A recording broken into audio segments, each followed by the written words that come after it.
So, councillors, we're up to item 6.1, the minutes of our meeting held on Thursday, the 27th of May. Can I have somebody move that they are true and correct record? They include the confidential section, just a noting of that. Councillor Cutforth is moving that, and Councillor... In fact, the name is wrong on that page. We're not sure May or sure May. I like being Worship Mayor Cheryl Mail. Minor correction. That is a minor correction that's required. Any other further corrections or amendments required to the minutes? Councillor Deeming seconded that. I'll put that motion. Those in favour, aye. Aye. Against? Carried. Councillor Mail, I like it. Item 7.1, our revenue and financing policy, page 16 of our agenda. We have recommendations that Council 1, receive the information, 2, adopt the revenue and financing policy, having undertaken the special consultative procedure in accordance with sections 82, 82A and 102 of the Local Government Act. I'm doing this so that people who are beaming in can understand what I'm talking about. And 3, authorises the Chief Executive to make minor amendments, drafting, typographical and presentation corrections necessary to the revenue and financing policy.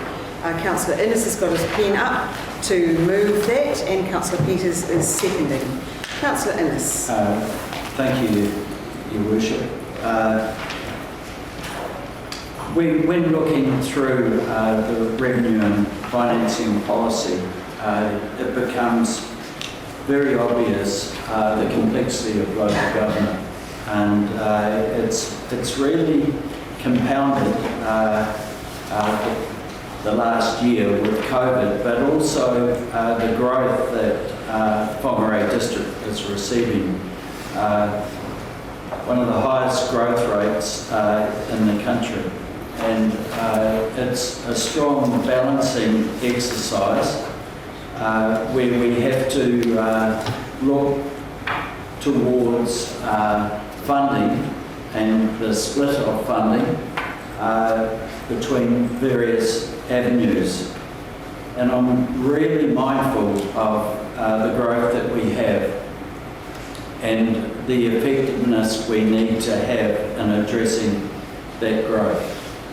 And when I look through our policy, it's one that really tries to ring fence as much as possible where cost is. It's one that we look towards trying to be as proactive as possible in terms of that growth to get the best solution for the district and for our residents. And I feel that the discussion that's gone on, and I'm just looking at the amount of paper, Your Worship, in front of you, and the outcome of that. And I see that looking at how Auckland has gone through this process, I can start to see that as time goes on, we'll be able to fine-tune more and more. Because I see that with growth, we have to have early discussions with developers so that the development that we arrive at, that we provide the infrastructure and maintain the infrastructure for, needs to be in the long-term benefit of our residents and the communities that live in those areas. So it's with pleasure I recommend what we have here and support it, and just compliment staff actually in the way that they've undertaken this exercise. Although it's produced a lot of paper, it's actually provided, I feel, a very good outcome. Thank you. Thank you, Councillor Innes. Councillor Peters. I would like to compliment staff in the way, perhaps all of us, in the way this funding policy, this revenue and finance policy, connects back to outcomes.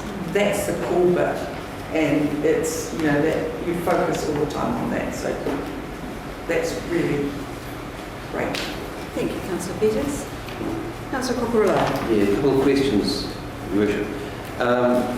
Alan, page 24, through the chair, page 24, talks about trusts and bequests. How many trusts and bequests does council actually look after? Through the chair, off the top of my head, it's not a large number. I can't give the exact amount. There is some detail in the long-term plan itself, that we do show those through our reserves generally. I think there's about half a dozen. Yeah, through the chair, that the main ones are library. One we received a few years back. That's the most significant. And my second question is relating to page 28, which talks about by expenditure. It rates to show, it shows to where the different parts of the council funding will be spent to. And I just note that property sales, it says governance and strategy. Isn't property sales actually supposed to be going under the reinvestment fund for properties? So we actually reinvest that money back into other properties? Again, through the chair, yes, we do that, but this simply maps it to the activities which we have to group council functions. So the property group comes within the governance and strategy activity. It definitely does go back into that reinvestment reserve. Yeah. Through Madam Chair, wouldn't it be better to actually have that as a separate item, because it makes it a bit more clearer for the public to understand that the money is not being dissolved into administration? My thought is that because it is the policy, that is the area where the function of commercial property is administered by, so that's the purpose of that section of it. I agree with you that for clarity, I would imagine it is included in, I know it's certainly recorded in our financials and all that sort of thing, how it's applied, but I think it's appropriate in our policy to show which activity of activity group administers those funds. Excuse me, Worship, at the top of page 27, that's explicitly covered. The property sales, that notes that they do go, they're invested in the reserve. I was more, sorry, through you, Madam Chair, I was more looking at it for graph-wise. It just make it easier if it was a separate line. But look, I appreciate the reasoning. It's fine. Good. Thank you. Councillor Connell. Mine's just a minor thing. It's more in a psychological sense rather than anything else than the detail that we're going to provide. Just on page 29, and this will come into the area where see administration changes or whatnot. Just the coloration, as in where the percentages are in the color spectrum. It's easier visually if you're looking at the next pages to actually understand it, rather than having the green at the top and then red, to have it potentially red, orange, yellow, and go in the color spectrum so you can actually not have to refer back to the chart every time. My other issue with it is potentially to be used could be just a circle rather than color, because it's not actually, and it also throws it out completely from the order that the percentages are. I know that's it may just be a few things, but visually it works easier if you actually have what we know, rather than this one here, this one there, this one here. That's just Thank you. That's I guess we'll feed that back to the graphics team, and if it makes sense to make those changes, thank you for that feedback. We're probably dabbling in an area that they know an awful lot more about than we do. However, that is good feedback. Thank you. Any further comments on our revenue and financing policy? Councillor Holtz. Thank you, Worship. My comments on page 51, the title plan change. Well, I think you're way ahead of us. This section finishes on page 31. Oh, no. No one. Already go. I'll keep that in mind for the next one. Councillors, any further discussion? I would like to just add we are required under the section 102 of the Local Government Act to have a number of funding policy, financial policies. This one is included within that bundle of policies that we are required to have. I note that there were only 4 submissions received, but they were valued, and amongst all my pile of papers, it is important that the community does understand what we're doing with this policy. And I pick up Councillor Peters' point around the tying it back to our community outcomes. And that is really, really clear that our staff members do look at how that relates to what we've agreed are the outcomes that we want for our community. So this policy, and again, I think from a graphics perspective, it's much easier to read. And there probably aren't many people who would, by choice, pick up the revenue and financing policy of our organisation, but when they do, they'll have a treat in store. But it does traverse all of the ways that we receive funding through our sources and therefore and how it's applied. So it's a good policy. Councillor Murphy. Thank you. Through the chair. Just one question for staff, and this was something that I raised earlier in the year, and our staff have answered, but I thought it would be good to just raise it again. And that's with our waste levy funding. So council, this year our waste levy funding, I believe, will be doubling from 300,000 to 600,000, and then every year after that, I think another possibly 300,000 will be added. So I did ask whether we need the policy to make it transparent, probably for the public, to see, how much levy funding council receives and then how we spend it. So I thought it would I be able to ask the question? Would it make sense in our revenue and financing policies to include a policy about the waste levy money that we receive? Through the chair, our intention was to bring this point back to council through a council agenda once we understand more how the levy process is going to work. It's not something we would typically have that level of detail in this policy. It's very high level, but we certainly would refer to it as we do with property sales, referring to another policy we hold, which council will change from time to time. It is specifically mentioned in the policy, bottom of page 22, under distributions and dividends, and currently our policy is that the income from that is directed to reduce the requirement from general revenue used to fund activities in the same way that rates do. So that is our current policy, and I think your point around potential increase in that revenue stream will require some scrutiny, and it may refer to in future a review of the policy. So it's good to highlight it. Thank you. Thank you. Any further discussion? Councillor Innes, your right of reply. I'll put that motion. Those in favour, aye. Aye. Those against? Carried. Item 7.2. Page 32, the fees and charges 2021 to 2022, so the first year of our long-term plan. The recommendations I probably won't go through because it'll take half an hour to read them, but it is important to note that we will be including the additional fee for building consent, which was in addition to the fees adopted in February.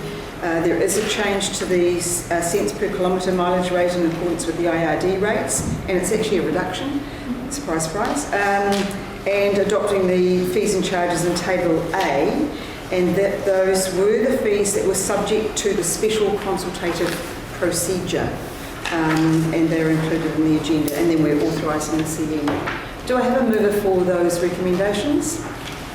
I'm happy to move those recommendations. Do I have a seconder? Councillor Conifer seconding.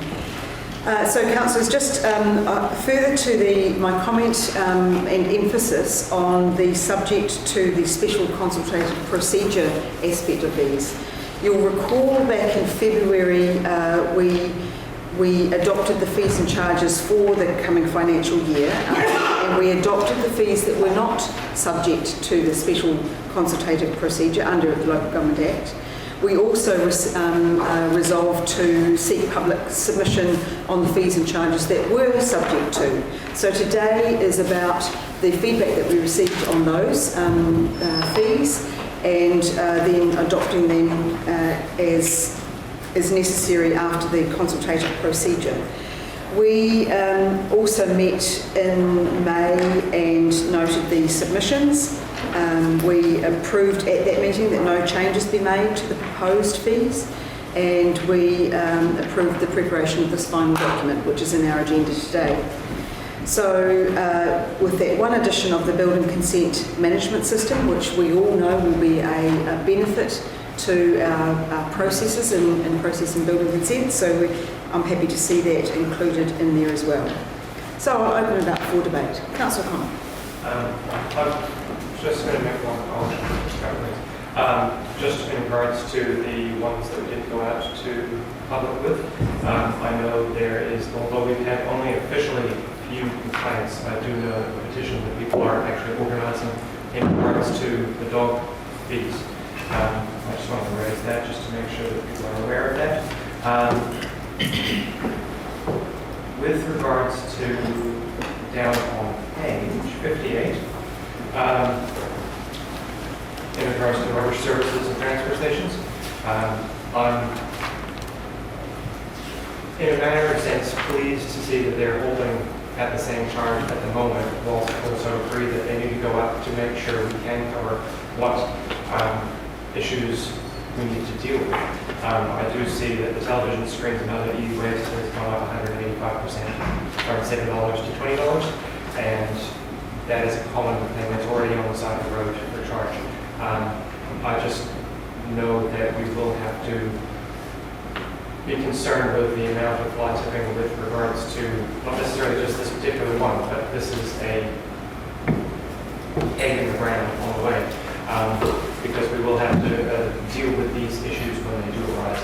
And I know the fees do have to go up, I understand the reasons, but we have to be aware that we will have some comeback on that type of areas.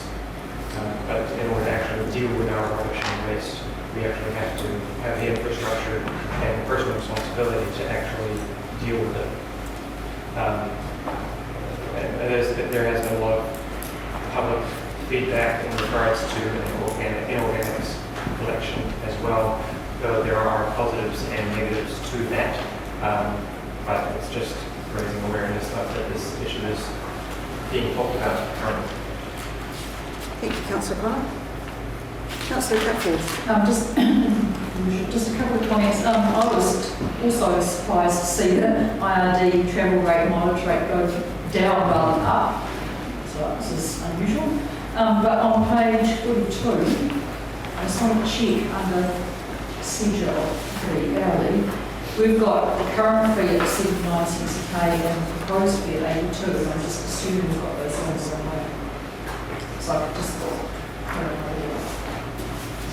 yes, I can speak to that one.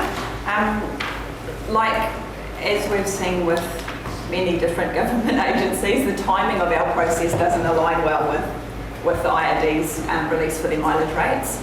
So the 81 cents or 82 cents was what the fee was at the time we prepared that document for consultation.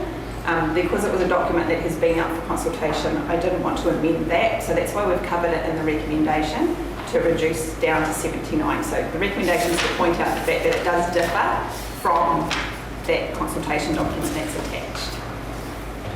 Hopefully that makes sense. So just to clarify, page 42 was part of the statement of proposal that we put out with the proposed increases. So it's important that it will be 79 cents, not 82 as we put out for consultation.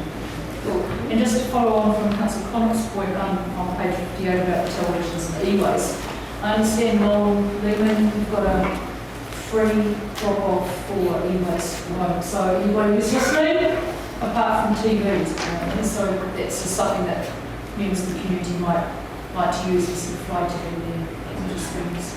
Excellent. Thank you. And that plug for a local business. Councillor Cockerello. Yeah, through Madam Chair, I actually asked a very similar question in relation to the kilometre charge. Considering all the times that we've used the kilometre charge within our fees and charges, it's basically a direct charge. It's actually recovering costs.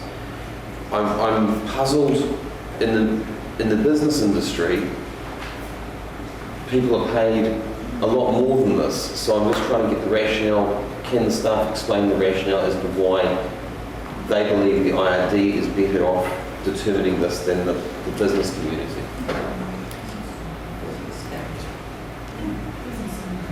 So through the chair, we've historically always used that IRD rate as a consistent indicator to use for the cost of mileage for a vehicle. The same rates used for staff reimbursements as well as the councillor rates. When the IRD changes, we change those records.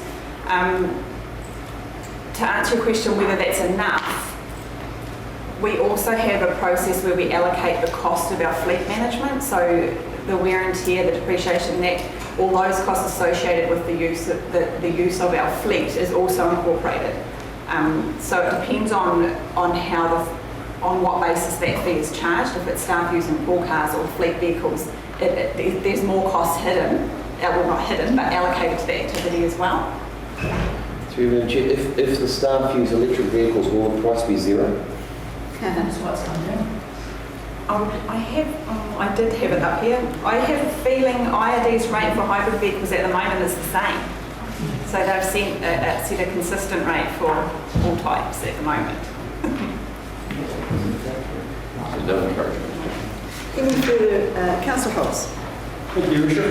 As indicated earlier, page 51, do private plan changes. First of all, I'm going to support the recommendation, so it's nothing about that. So my thing is, this is a massive increase in the private plan change, and it's, you're looking at 27.5%, and it's only the first ones are only a deposit paid. They could blow out a lot more than that, or they could be a bit less. But nothing goes lower when you're dealing with council. In general experience, status generally goes up. So a massive fee. But what I want to draw attention to is really alarming at the moment. We're getting so many requests to work with the government. The government's doing this, the government's doing that. And I'll name a couple. The Whangarei District Council, the building with all those new buildings on the playing field, had that been a private developer, they would have required a private plan change. You look at Martin Court Railway line. In the past, we would have had the private council get a special plan change and let nobody happen. Now the government's dropping legislation on that to drive changes in disregard to the council. They're coming over the top of council process and saying this is what council will follow. And yet, our local people are trying to help us out with inner city living, housing department have got to go through a private plan change. And so we get a total disconnect about what the government's requiring and what we're delivering. So I think we should do some work over this, because we've got to sort this out. But it's highly unfair if someone wants to build a housing development or a development has to go through such an expensive exercise to get theirs, when it's forced on us in the same city, in the same district, under another method. I think that's totally unfair. Thank you. Thank you, Councillor Hobbs. Made a note of that. Councillor Innes. Thank you, Richard. I'll just continue on from Councillor Hobbs, and I see the whole area of private plan change, resource consent, and I also look at Papakainga housing as well, and really the cost that is experienced in terms of these areas, and I just reinforce the whole aspect of pre-application hearings or discussions, because the more that we can sit down at an early stage and be able to work through these aspects, the smoother it will be for council and for the developer. I pick up the point on private plan changes and the cost of that. So there's a scale of private plan change. They can be small, they can be large. And I think in the future, what we need to look at is really a scale on it, so that on a small private plan change, there's less of a charge. And in doing that, I think it encourages greater innovation in terms of our development, where if someone can see that there is the ability to provide for a need, for example, affordable housing, then that can be looked at. So I'm hopeful that staff will actually, as we go on, look towards pre-application hearings and also look towards maybe modifying this as we go on. Thank you. Thanks, Councillor Innes. Alan, did you have Yes, we can just clarify for both resource consent and private plan changes, this is not the cost of the plan change, this is a deposit as you start the process. Oh, yeah, no, I'm aware of that. Okay, so if it comes out less than that, it'll be a refund, but generally they cost more than that based on the time involved, going through appeals, etc. This is simply a deposit to get as the plan is lodged, it's not the fee for the change. Thank you for that clarification, Alan. We're aware of that. Any further discussion? Councillor Reid. Thank you, Your Worship. Being a businessman, any increase in fees is leaving a bit of a sour taste in their mouth, but it's a fact of life. And I commend the staff for their due diligence in keeping many of these down to an acceptable, well, in my view, an acceptable level. It is a whole lot better than it out there in the real wide world, where some of our increases just next month are going to skyrocket by 17%. And that's just in the purchase of steel. So, well done. Thank you. Thank you, Councillor Reid. Councillor Murphy. Thank you. Through the chair, I thought our staff might know this, that with the tyre fees, the cost to dispose, with Portland Cement now receiving tyres to use as fuel, I note on page 58, so the price to dispose of the light commercial tyres decreased from $18.50 to $12. And I was just wondering, does that just cover transport? And has that reduced because Portland are now accepting tyres? I'm just wondering, I wonder if they could be paying us. They could be buying the tyres off us because they're not having to buy as much coal. Through the chair, there is no direct impact yet. That may happen in time. But this simply reflects the cost to transport the tyres for reprocessing. So in time, that could lead to a change in people may even pay for tyres in the future. Who knows? Councillor Deeming. Councillor Reid. Just a little bit more clarification on that. Portland actually have a contract with the supplier in the Auckland region, and that's where the tyres are coming from currently. Hopefully we'll be able to do something different about that in the future. Thanks for that clarification. Councillor Reid. There is actually a local business that's shredding tyres for Golden Bay's use as well. So that was a very good question that you had seen you'd already spoken. All coming at a cost. Thank you, Councillor Reid. Any further discussion or debate on our fees and charges? With regard to dog fees, I suggest you go back to the agenda item and have a look at what fees are paid in other parts of New Zealand.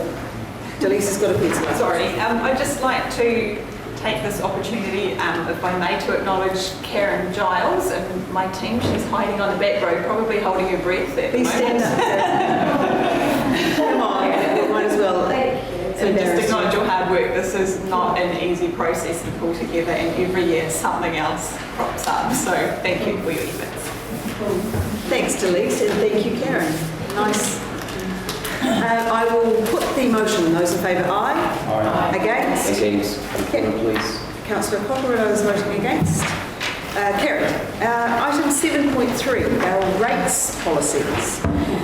The recommendations are that Council 1 adopts the rates remission and postponement policies, including changes as required under sections 85 to 90 of the Local Government Rating Act and sections 109 to 110 and Schedule 11 of the Local Government Act, so two different acts. And 2 adopts the policy for early payment of rates as required under section 55 of the Local Government Rating Act 2002. Do we have a mover for that? Is that your elbow up, Councillor Benny? Yes. Councillor Benny is wildly enthusiastic, yes, about moving that, and Councillor Peters is seconding. Councillor Benny? Nothing to say? Okay. Any discussion on this one? Councillor Innes? Yes, I'd like to just bring to attention on page 65 residents in Whangarei ward have raised with me, along with one making a submission. The second bullet point there in terms of remission of general rates, by excluding that remission, should there be more than one dwelling on a property. They say that it needs further consideration, but I think it's something that needs to be monitored, the impact of that. Thank you, Councillor Innes. Any further discussion? I will. It is important that I note that the policy for the early payment of rates is 0 this year. I think it's important that we actually highlight that. We debated that and we looked at the benefits or not of offering a early payment discount, and we discounted that. So I just needed to draw that to attention. So everybody will be paying the same rates, whether they pay them all up front or scheduled over the financial year. Any further discussion? If not, I'll put that motion. Those in favour, aye. Aye. Against? Against. We carry it.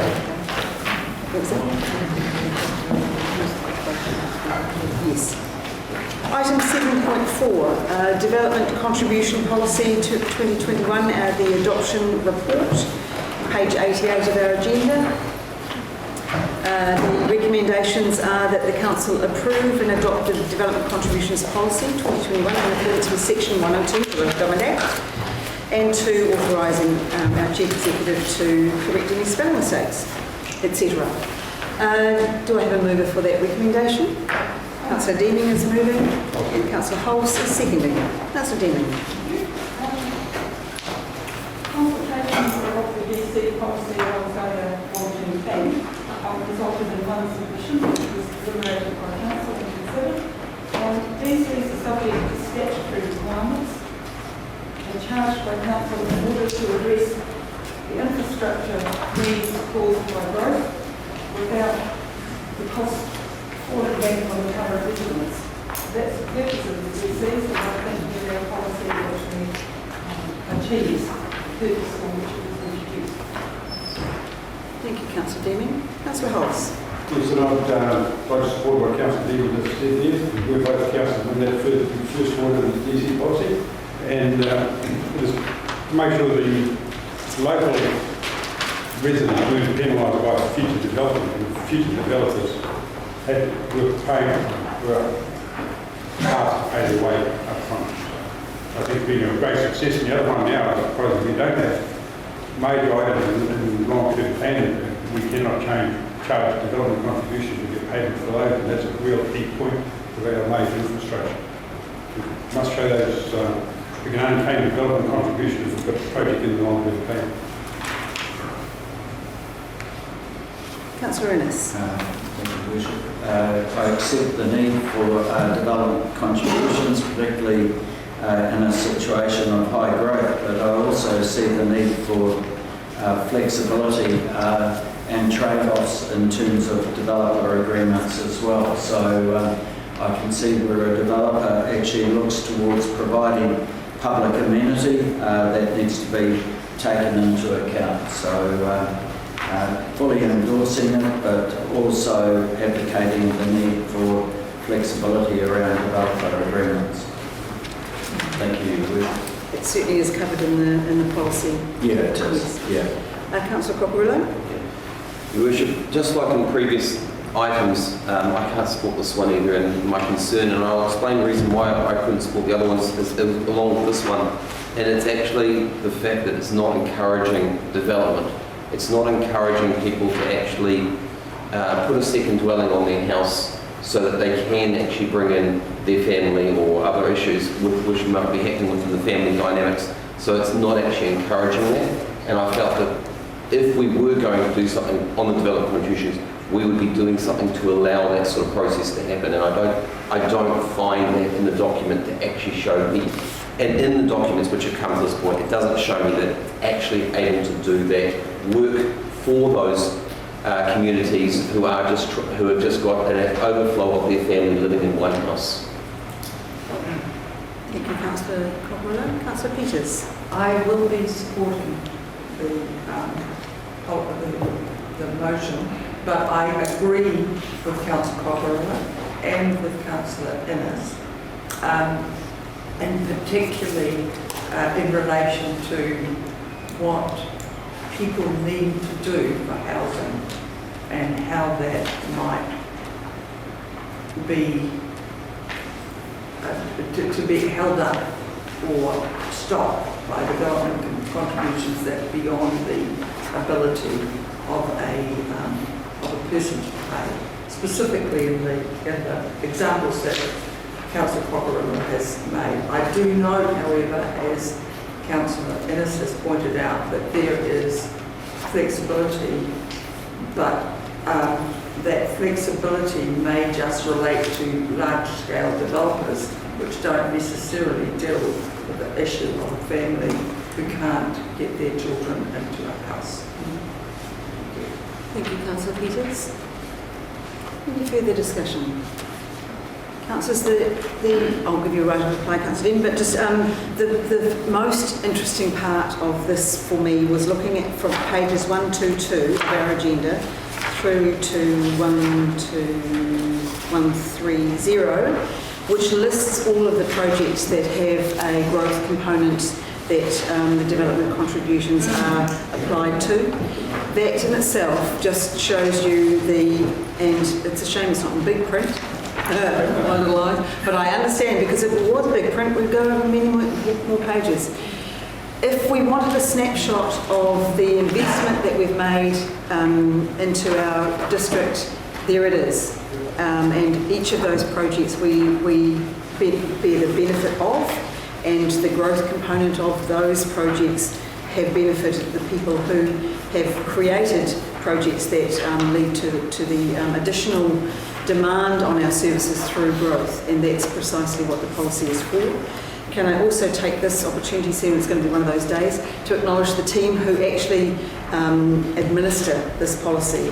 It's, can you imagine what you have to know to be able to answer all of the queries from people who go, why do I have to pay? Kudos to the team. It is a very highly specialist area, and we know that we've got fabulous people who do process this policy on our behalf. So, Councillor Dean. Thank you. I want to say nobody wants to take PCs when they've got anything, but they will be tested policy as fair and equitable as they can, and to go for agreement allows for flexibility because a public remedy being supplied. Just talking about the development and the purpose of the DC side, just to clarify, I want to give the example. When I first came into council, Green Bay in particular had no ability for growth in either the Waipu or the Marston Point Ruakaka areas because the sewerage had reached its capacity. The choices were stagnant growth. If you wanted development, somebody had to pay for the sewerage. Was it fair that the current residents should pay for that, that they'd already paid for their own? Or was it fair that people developing and causing the growth and gaining the impact from that growth should pay? And my view was immediately the people causing the growth were causing the impact, were collecting the benefits and should pay. And of course what they do is add it to the cost of the section, which means that person moving into that property actually doesn't pay, which is fair enough because the people who are already there have already paid for their own. And that is the purpose of development fees, so that they do counter the cost of development without impacting more than necessary on the current residents. So everybody pays their fair share in one way or another. Thank you. Thank you, Councillor Deming. The right of reply has been had. I'll put the motion. Those in favour, aye. Aye. Against? Councillor Cochrane has voted against. What's his vote recorded? Councillors, at the beginning of the meeting I forgot to mention a housekeeping matter around the supplementary item 7.5.1, which was the audit opinion, and it was distributed. And just to highlight, there is actually a correction to the audit opinion. It has been distributed, so you'll see the basis of opinion has a bullet point that's highlighted that there is a change to that. And probably when we get to that, I'll get Dominic to explain what that is about. But it does bring us to item 7.5, which is the long-term plan 2021-2031 adoption. Now, I am going to read the recommendations and I will be moving them. Your worship, this is for you. I'll declare an interest on clause number 3. Thank you. Thank you, Councillor Holtz, noting. So, what I might do is I'm recorded as a trustee of the Northland Event Centre Trust. and as is Councillor Benny, who's effectively waving to show us his. So there are two councillors who have an interest in the recommendation number 3. So Councillor Holtz, I will take that separately. The others I'll move collectively. So the recommendations are that Council 1 adopt the long-term plan 2021-31. 2, resolve to carry forward unspent capital project budgets as at the 30th of June. Crikey, that's only 6 days away. In additional to those already forecast into the 2021-22 year. These subsequent carry forwards will be part of a revised budget which will be reported back to Council. Item 3, that Council confirms the establishment of a new trust, Council-controlled organisation for the Northland Events Centre. 4, notes the potential for increased carry forwards as a result of an ambitious programme, particularly in transportation. 5, notes that it is increasingly likely that further decreases to central government transport subsidy will require a review of revenue rates and/or service delivery through a future annual plan or long-term plan amendment process. And 6, authorises the Chief Executive to make any necessary drafting, typographical or presentation changes to the long-term plan 2021-31 document. So I have moved that, all of those recommendations. Do I have a seconder? Councillor Cooper nodded his head. Excellent. It's as good as a hand up. So, councillors, the long-term plan. I deliberately brought in all of the papers that we received through submissions to the long-term plan, just as a bit of a visual cue onto the process that we have been through over a very long period of time. And all of those processes, of course, did include going out to our community and seeking their feedback to our process.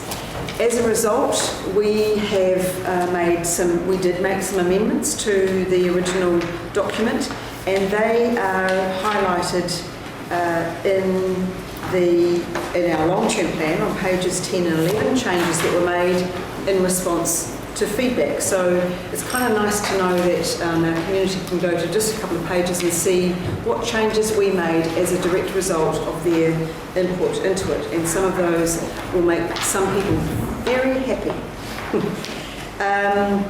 The other things I just wanted to highlight through the plan.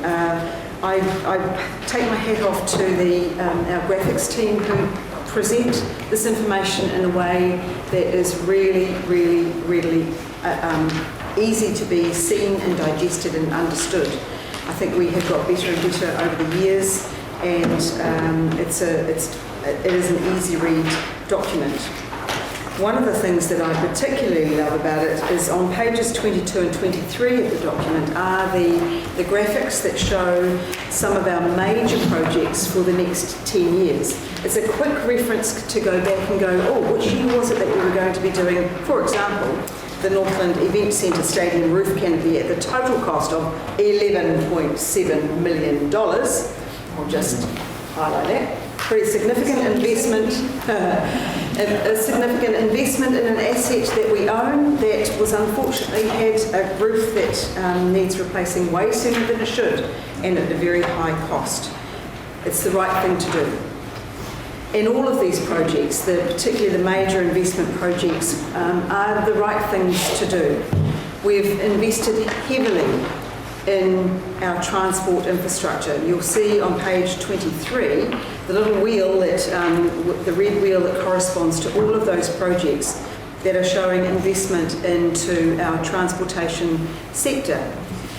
That is something that our community absolutely need us to keep investing in, and we have increased the amount that we are doing for the next 10 years, subject of course to the waka kotahi subsidy, and that is highlighted in the motion, because there is a risk involved in that, a significant risk, and part of that was thanks to COVID and please let's not have another lockdown thanks to Wellington. So the documents themselves, you'll note of course that we also have volume 2, which includes, and this is the replacement copy, which includes all of our strategies and policies which make up the plan. Some of those have just been adopted.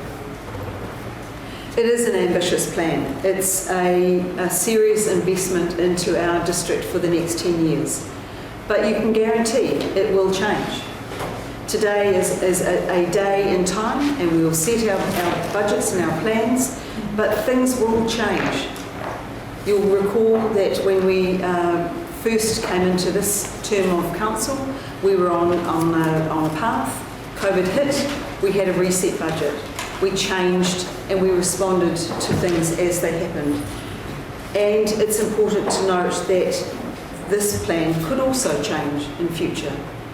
And some of it could respond to things that happen externally, and also any future decisions that we make collectively. What else did I want to say?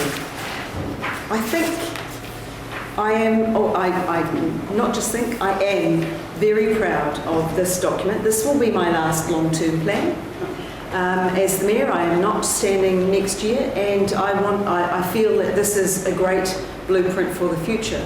When we talk about change, we are in a time of significant change. Part of the audit opinion includes the fact that there is a matter of, what do they call it?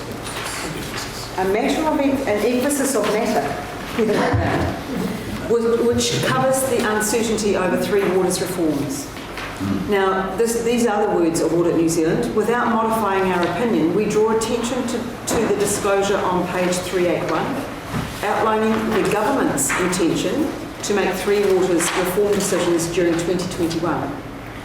The effect that the reforms may have on 3 water services provided is currently uncertain because no decisions have been made.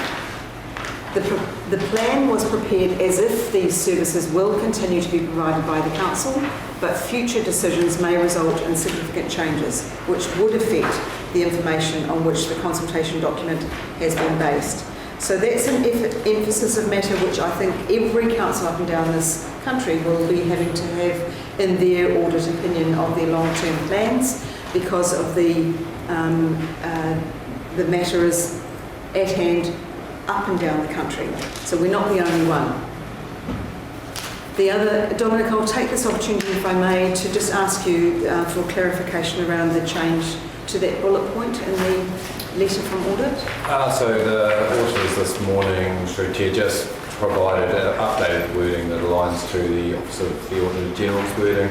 Really just confirms that Council's approach to the replacement of assets is in line with its asset condition data. So it's a standard requirement that they obviously missed in the first version. Thank you. That's good. I am also, as many others will be, greatly relieved that we got this letter from audit in time for us to be able to adopt our LTP today, because that is a requirement of it. I will open up for debate. I've got, is that a question, Councillor Reid? Yes, it is, Your Worship. Could we treat each of the 6 points individually, please, for voting purposes? Councillor Reid has asked that each of the items is voted on individually. I'm happy to do that. Thank you. I'll do that. Councillor Peters. I'm unsurprisingly one of the councillors that are very happy with this plan, and I'm thankful to the councillors for supporting housing, and also thankful to the staff for supporting housing, putting together some of the things behind that on housing and climate action, and that is for me really important, because in the next 10 years we've started on a process of actually looking at our problems positively and moving into the future. It was really sad that during our time, or just as I came on really, the municipal building was damaged, but this council has taken the opportunity to make something good out of that and make it better, because it's going to have a really good improvement and lift. So that has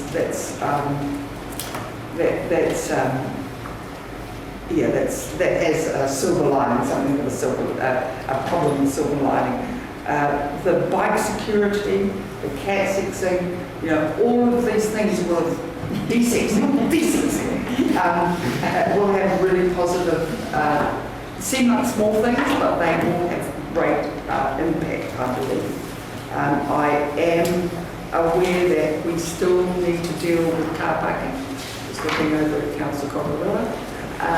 But many things will come out of this that over the next 10 years that we started on, and it's quite exciting. And this is my first term as a councillor, so that's so cool to see us doing those things. Thank you.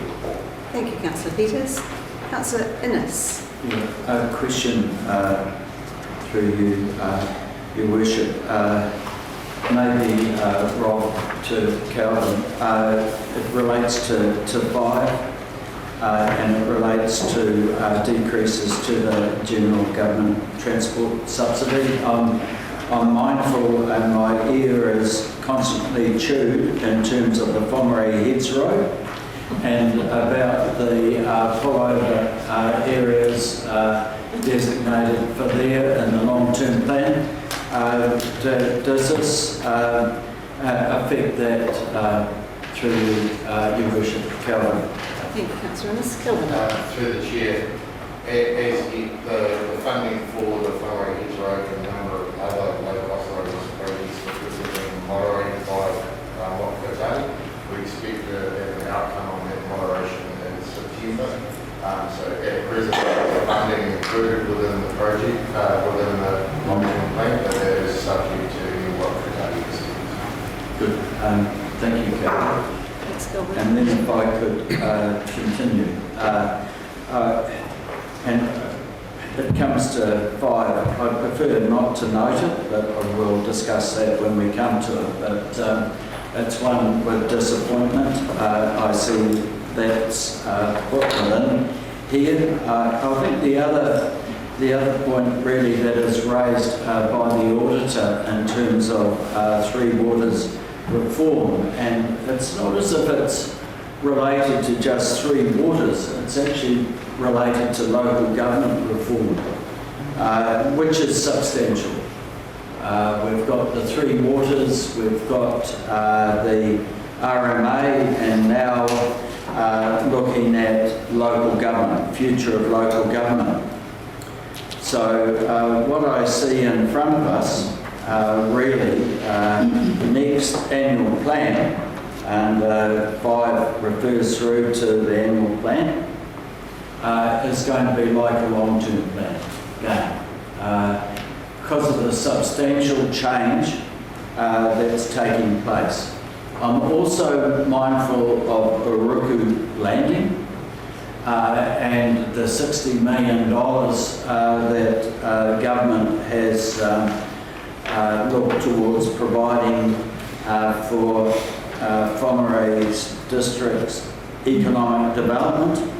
And again, that goes through, as I understand it, to the annual plan process. So So when we look at the long-term plan, it's 10 years out, but I've got the strong feeling that next year we'll be back again, having a look at another long-term plan. So, Your Worship, you might have been a little bit premature in saying this was your last long-term plan, because I think next year we're going to be back in the same sort of environment. Thank you. Thank you, Councillor Innes. Councillor Benny.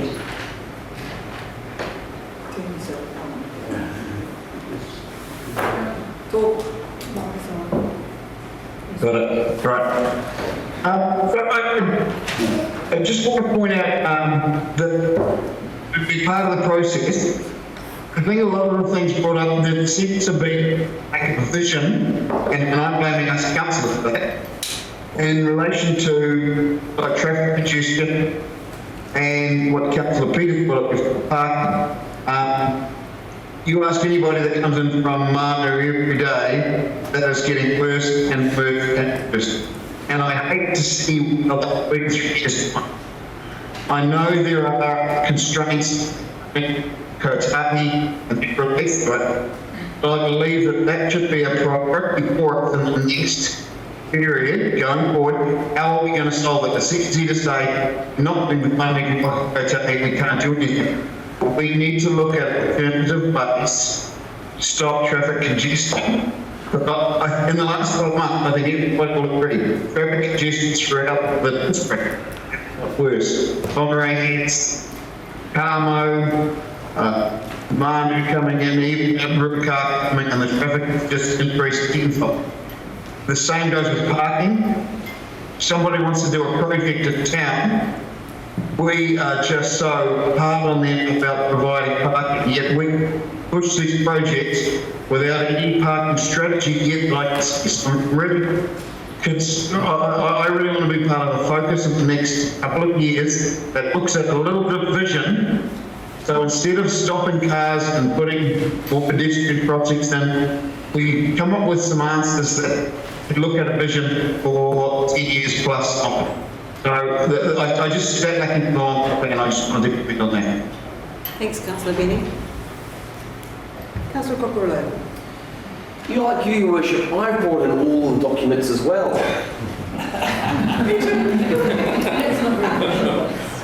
It doesn't have to be visual. I've got access to all the documents, and this is the big thing. I respect what Your Worship's been saying about the long-term plan, and I want to acknowledge the hard work our staff have done. Before it came to us, they worked hard to keep everything to 6% only. And because of wants and desires of some of the councillors here, that's gone up to 6.5% growth. No, sorry, 6.5% rates increase. So for a lot of the people out there who were concerned about the rates increase, and vitally, and very well, they were allowed to be concerned with it because they can't afford. When we've got businesses which are struggling, when we've got people who are struggling, we've got families which are growing, we are putting more burden on them for the wants and desires of some of these councils. Our original document was a steady as it goes done by our staff, and I have to acknowledge that because they were being cautious. They were being respectful and knowing full well that NZTA, or Whangarei, was actually going to do some changes. They were prepared for it. You know, they were prepared to get things to work for our district. But again, for the wants and desires of some of the councillors, majority as it came last time, these things have changed. So we've got a rates increase of 6.5%.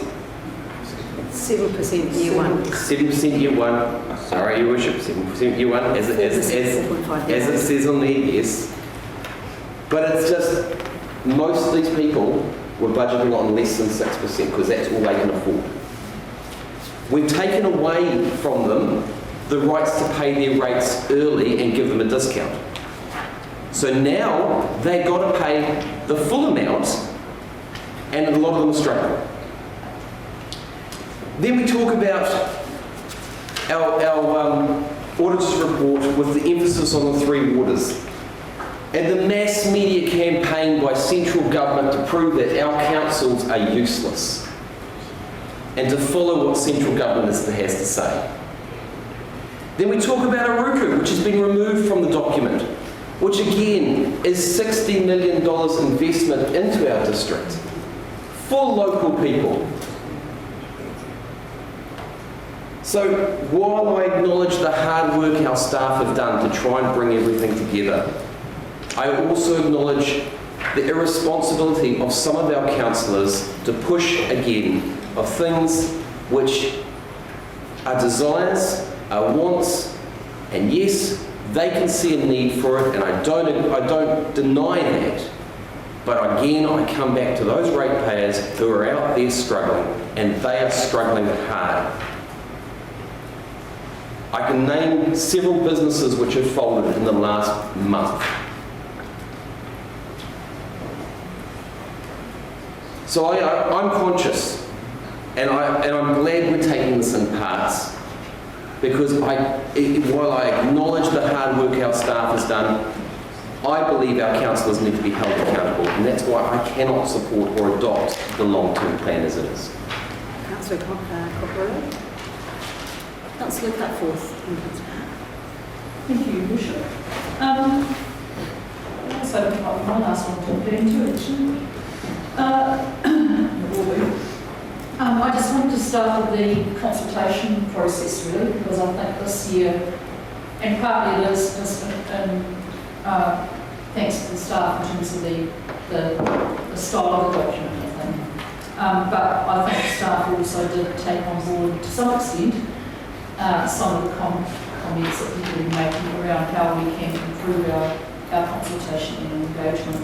And I really want to acknowledge the work that went into the Family Fun Day, aka have your say, aka get your fun of local government day.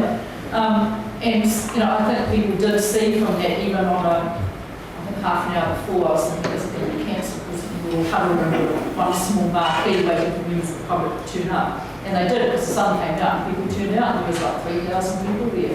And people actually engaging with council, albeit in a new and not quite sure way, I think with many of the people there, but it was the start of engagement with a sector of our community who wouldn't generally have any engagement with council members before the way.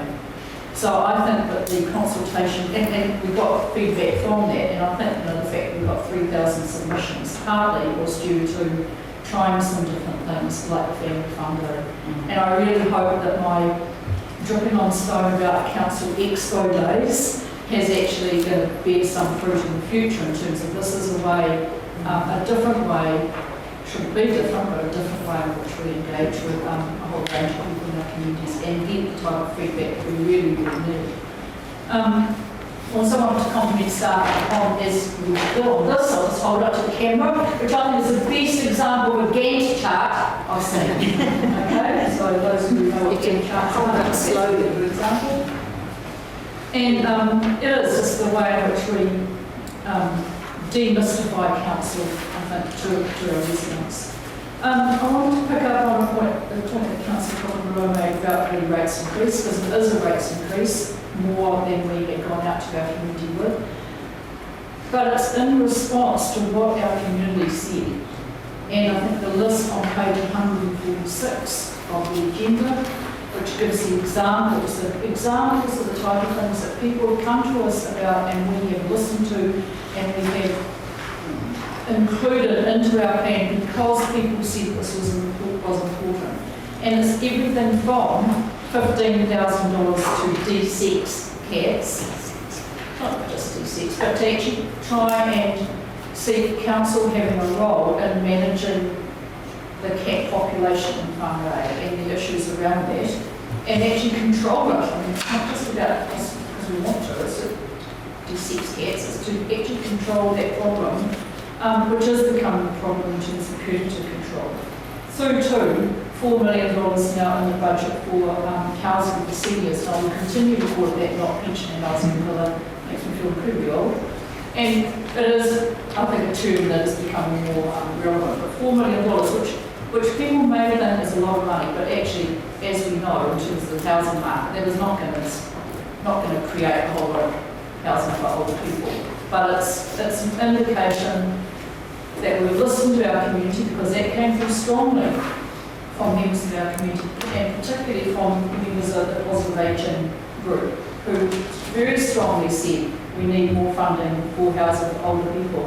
And it can be a range of different types of housing. It doesn't have to be just pensioner flats. It can be the models that we've seen in parts of rural communities. It can be tiny houses. It can be relocated, or whatever. One thing that I think we haven't picked up on well is people's concern about climate change and sustainability. I think that came through very strongly in our submissions, and I don't think we picked up on it to the extent that we should have. We have done it in a slightly different way in terms of adding some money to waste minimisation and adding some money to community clean-ups and things like that. But I do think that's one area where we could have taken more lead. And I think that's something that will keep coming through in the future years. I agree that we're probably going to have to come back next year because of, as people have said, things like government changes, other changes that are happening. And I hope when we come back next year that one of the things that councillors will look at is the Forum North Theatre, which we have got seed funding in this budget for, but it is for years 8 to 10. And I think that's one specific area where we may want to come back in terms of, if you like, a community project or a very large community project, and look at that again and look at whether there's a way that we can assist that group in terms of bringing some funding forward for it. The main thing for me about this long-term plan is I think that, and the fact that the responses that we've made to our community in terms of the range of things that we're putting in as responses, I think it really shows the future of local government as things change. As we lose things that have always been called core services, water, core service, must have it, go. And it shows, I think, in terms of the things that our community is saying, cats, predator control, theatres, pensioner housing, whatever, the direction that local government is going to in the future.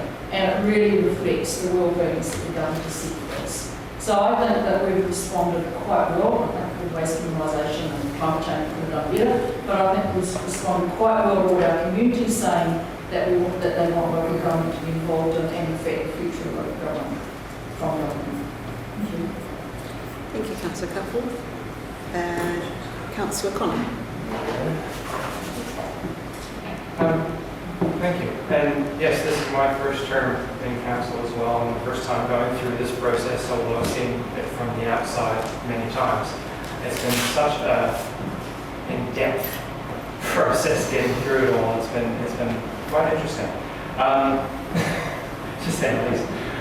I was pleased that we went with, when we started out the long-term plan, that we went with the vision of being an inclusive, resilient, and sustainable district. To me, that is one of the biggest things we actually need to do.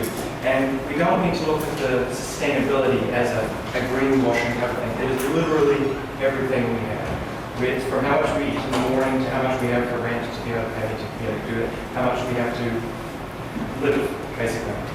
I'm grateful that we've embraced more of the four well-beings, environmental, economic, cultural, and social throughout this plan. And the amount of public response we had in this plan of around 3,000 submissions is absolutely fantastic. And the fact that we got more than we have had in previous times, I'm really pleased that we have that. As with Councillor Cutford's mention of the expo, I had a fantastic time there, and so many people did as well. There are work things that we have to do with it, as I hope we'll have another one. But it's one of those things we're engaging with a different type of community and actually thinking about what the council actually provides. Going through into what our priorities of transport, housing, city centre, sustainability and Northport. We just have to look on page 227, which is 21 of the second document, that $490 million of this plan went into transport. And yes, I do agree that also is footpaths and the like as well as multi-modes of transport, which is great. But the other thing I'd like to highlight in this that Councillor Cuthbert has touched on is the fact that solid waste is only $1 million, which is why I'm very pleased to say that we did manage to add some more into waste minimization in this, because waste covers every single thing in this document. The waste is everywhere. On the congestion with the traffic, which will be, it will always need to be addressed, but yes, Whangarei has traffic, yes, Carmo has traffic, yes, Kensington has traffic, yes, Marwood has traffic. I live in Marwood and Oxford, and I don't find I make my way in a different way if I need to, but you make the choices, you figure out how to work with it, but yes, we do need to pressure central government to deal with say Highway 1, say Highway 14, because we can't do that. I'm really pleased to see that the fee for rates being reduced, whatever that one was, sorry, has been taken off because somebody who was struggling talked to me specifically and said, I'm struggling, I have to pay this in increments. Why do I get penalized and have to pay the full amount when somebody who can pay the full amount gets a discount? So I appreciate the fact that we've been able to take that away. It means it's fair enough. It means it goes through the things. And I also see that there is penalties if you can't do it, but it allows it to be fair to each person. Council is often quite referred to as stupid or idiots or whatnot. And there's things in here that we'd be stupid if we didn't do these things. There's so many things that if we let it deteriorate to such a standard, we will end up having to pay a hell of a lot more later on, or it'll deteriorate, or there'll be a malfunction, or there'll be an injury or death. So we need to make sure that we're doing things right, we're paying the right amount of price, and costs are going up. It's regardless. COVID has shown that costs are going up. With all the infrastructure that's been coming along, we have to take that into account. But if we don't do it sooner, it won't happen. Yes, rates are going up to 7% this first financial year, and then 3.5 with the next continuation of it. And in regards to that, we have waste minimization, we have anti-sexing, we have looking after the art infrastructure we actually have. This community recreation center is being supported. These are all things the community have asked for, that they want, that it makes it easier for those who are struggling to be able to deal with these issues. But they can't do sexing. Otherwise, you have one county, you have 7 counties, you have a whole lot more, and it just increases, and that in itself creates issue. The waste minimization, as I said, covers everything. I'm grateful that the government has been able to provide more waste minimization to us as well, which is fantastic, as well as us being able to provide more for our people. Because the people are asking for these different things, they expect us to do it. And as much as we try to get people to take personal responsibility, they're going to expect us to. And this document, from what I've seen, and I don't like paying too much, but I see the need for that increase. I don't get as much as some people do either. I manage my income, and yes, there are things I go without. But we need to also think about looking after what we do have and making sure we have provided those that we need to look after the people who can't deal with these things. So supporting them as well, making sure. Everybody expects a higher service at the lowest rate of pay, but then they want to be paid the highest amount as well. So we need to find that balance, and I think one of these things is we have to look through and see what we do. We do contestable projects and whatnot, but if we want to get something that's of quality, it's going to last, it's good for the environment, it's good for the people, we have to pay a little bit more. It comes with territory.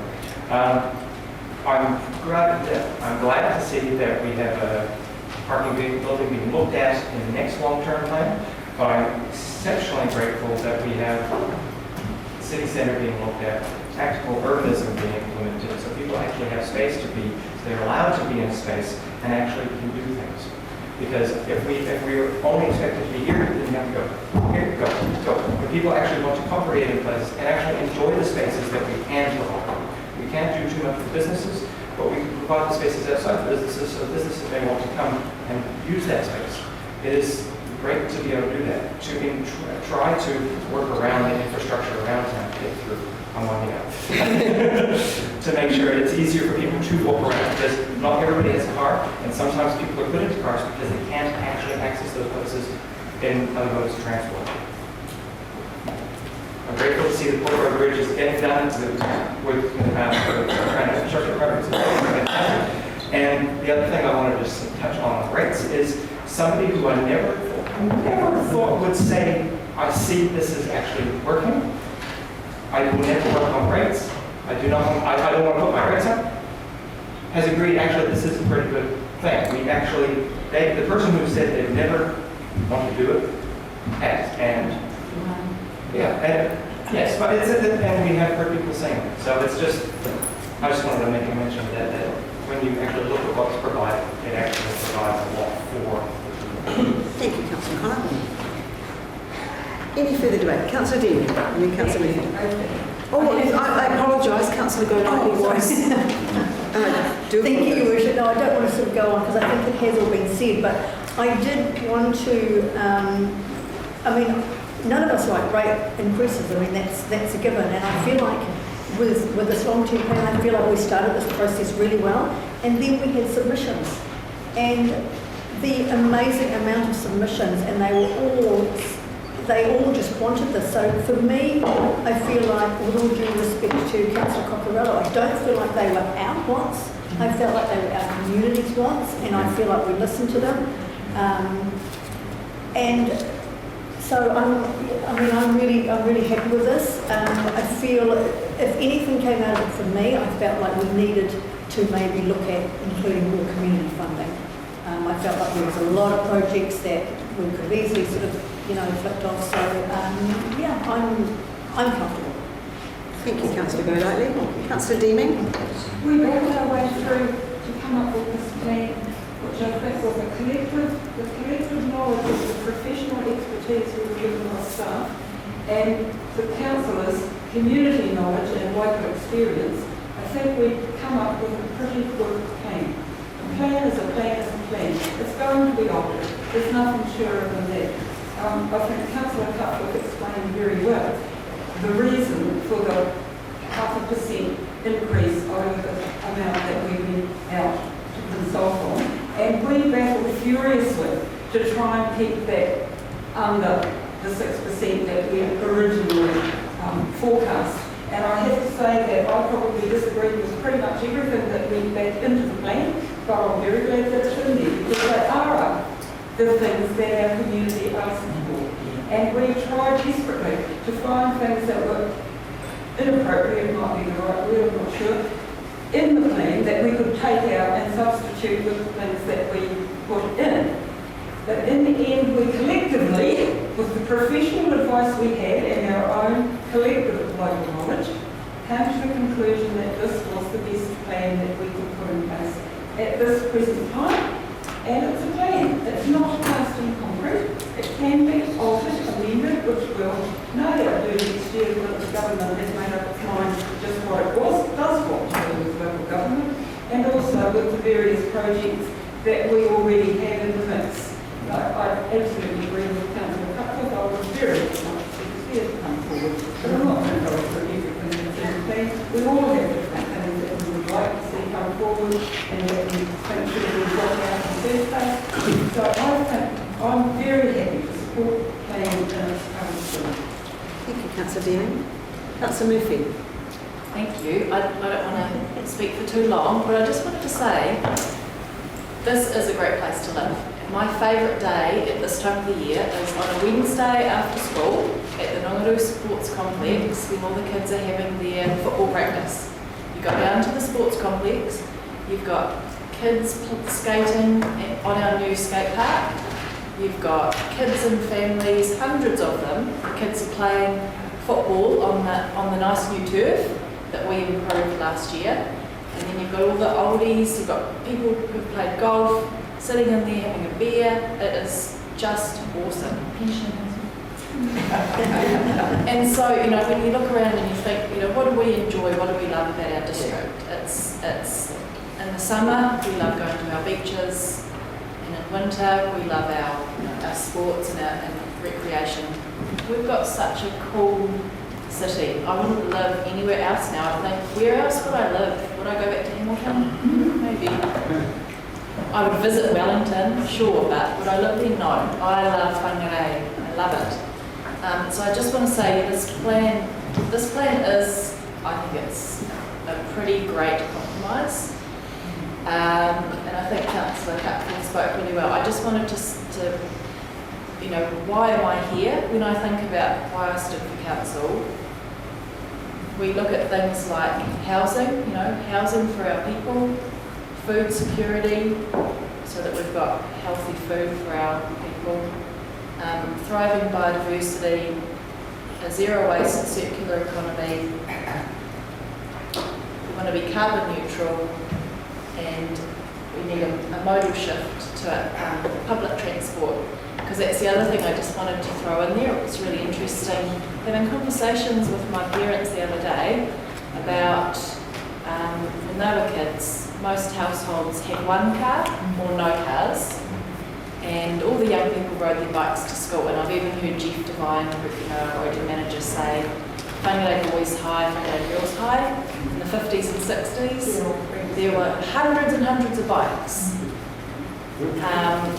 And so when you think about times past, it was good. People were cycling, people were walking, people didn't really, get in their car as often.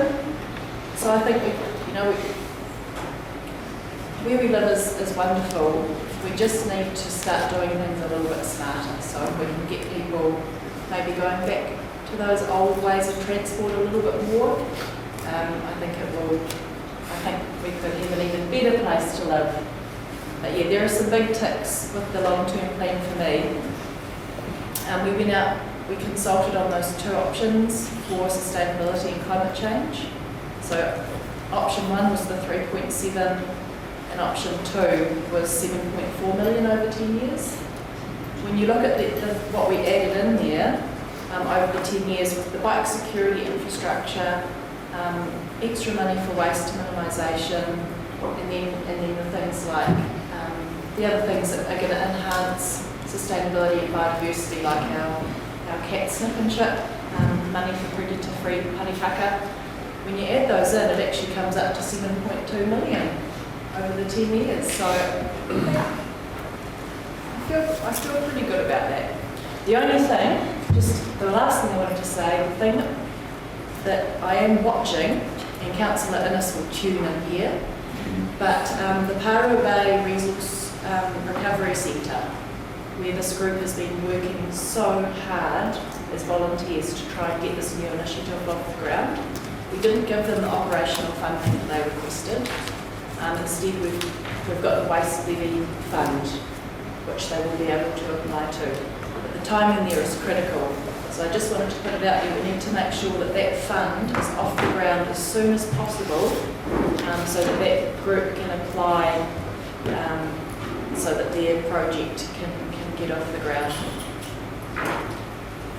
Yes, so much. I just want to thank our staff. I want to thank Dominic and all our managers, because pretty phenomenal what we've been through over the last year and a half.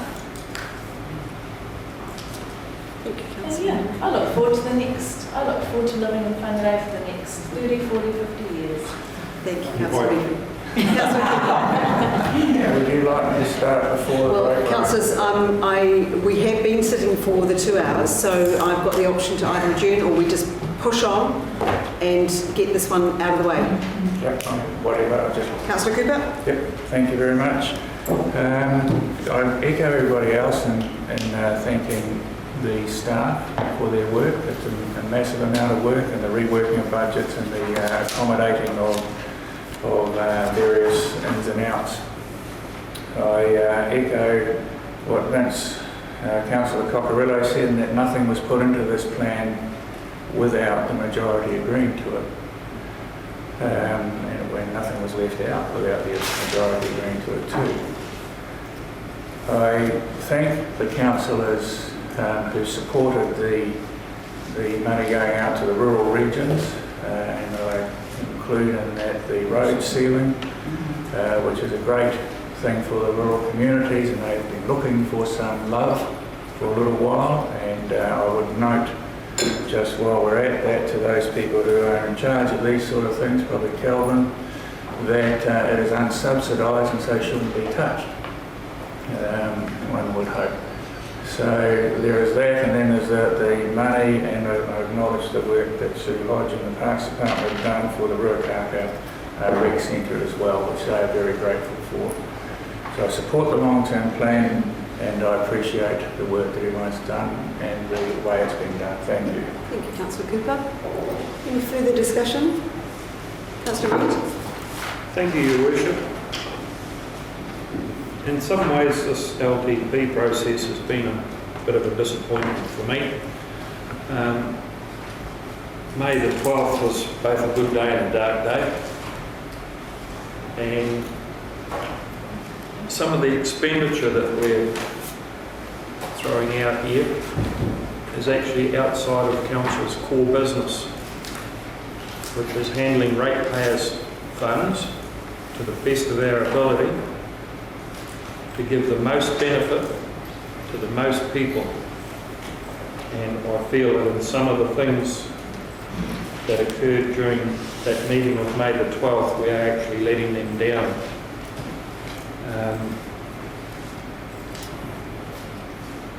I'm almost a voice in the wilderness here.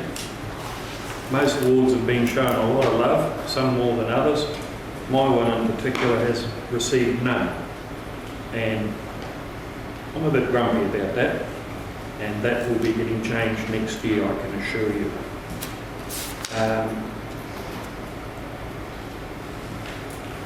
During the process that we've gone through, our staff have been subjected to a massive workload with whimsical notions coming through, one meeting after another, for a change to this and a change to that. And some of those poor people hardly got to go home and relax during this period. So my heartfelt thanks and gratitude goes out to every one of you who spent so much time and effort putting together this policy for us. And I, like Councillor Cockerillo, will not be able to support the LTP in this vote today. Councillor Reid? Any further discussion? Councillor Hobbs? Thank you, Your Worship. And just listen through the comments. It's a long process, we all know that. And it's, you only get the result when you put the final vote here today. And I acknowledge the work with the staff. But, you know, at the end of the day, council's making the decision what's in and out of the plan. So I just want to thank the councillors for their attention to the detail and listening to the submissions. The submission process is the only way our ratepayers got a full avenue into council. We're their representatives, and it's up to us to incorporate their ideas and their whims into a plan that we see appropriate. Same meeting that's been criticised, I thought it was probably the best meeting we had all year, because that is when the councillors, and I must compliment Councillor Beattie, his leadership through community development, or his work trying to get the whole spectrum of funding across the district, and also in the grants area. And I thought that is really, really well done. And I think when you get a collective and the majority of councillors coming in and putting a response to that submission, I think that's how council should work. When you look at the total budget, that is a mega, a very small amount. And you know, that is what the communities live and die for. They're the ones that volunteer around the community. They're the volunteers that go and do the work. They're the volunteers that cover huge expenses this council could otherwise have to pay for. So I think overall we've got that right. And when you look at it, a lot of that funding went to organisations to do better and keep going and do better. So I'm very comfortable. But I also know across the long-term plan, not really for every long-term plan that this council's done, is people are moving the wrong way because they see a council that's moving forward. If we stagnate, you go backwards. And it's very, very hard to start again when you stagnate. And I will not be part of a council that does that, or I will certainly consider my options. But the point is,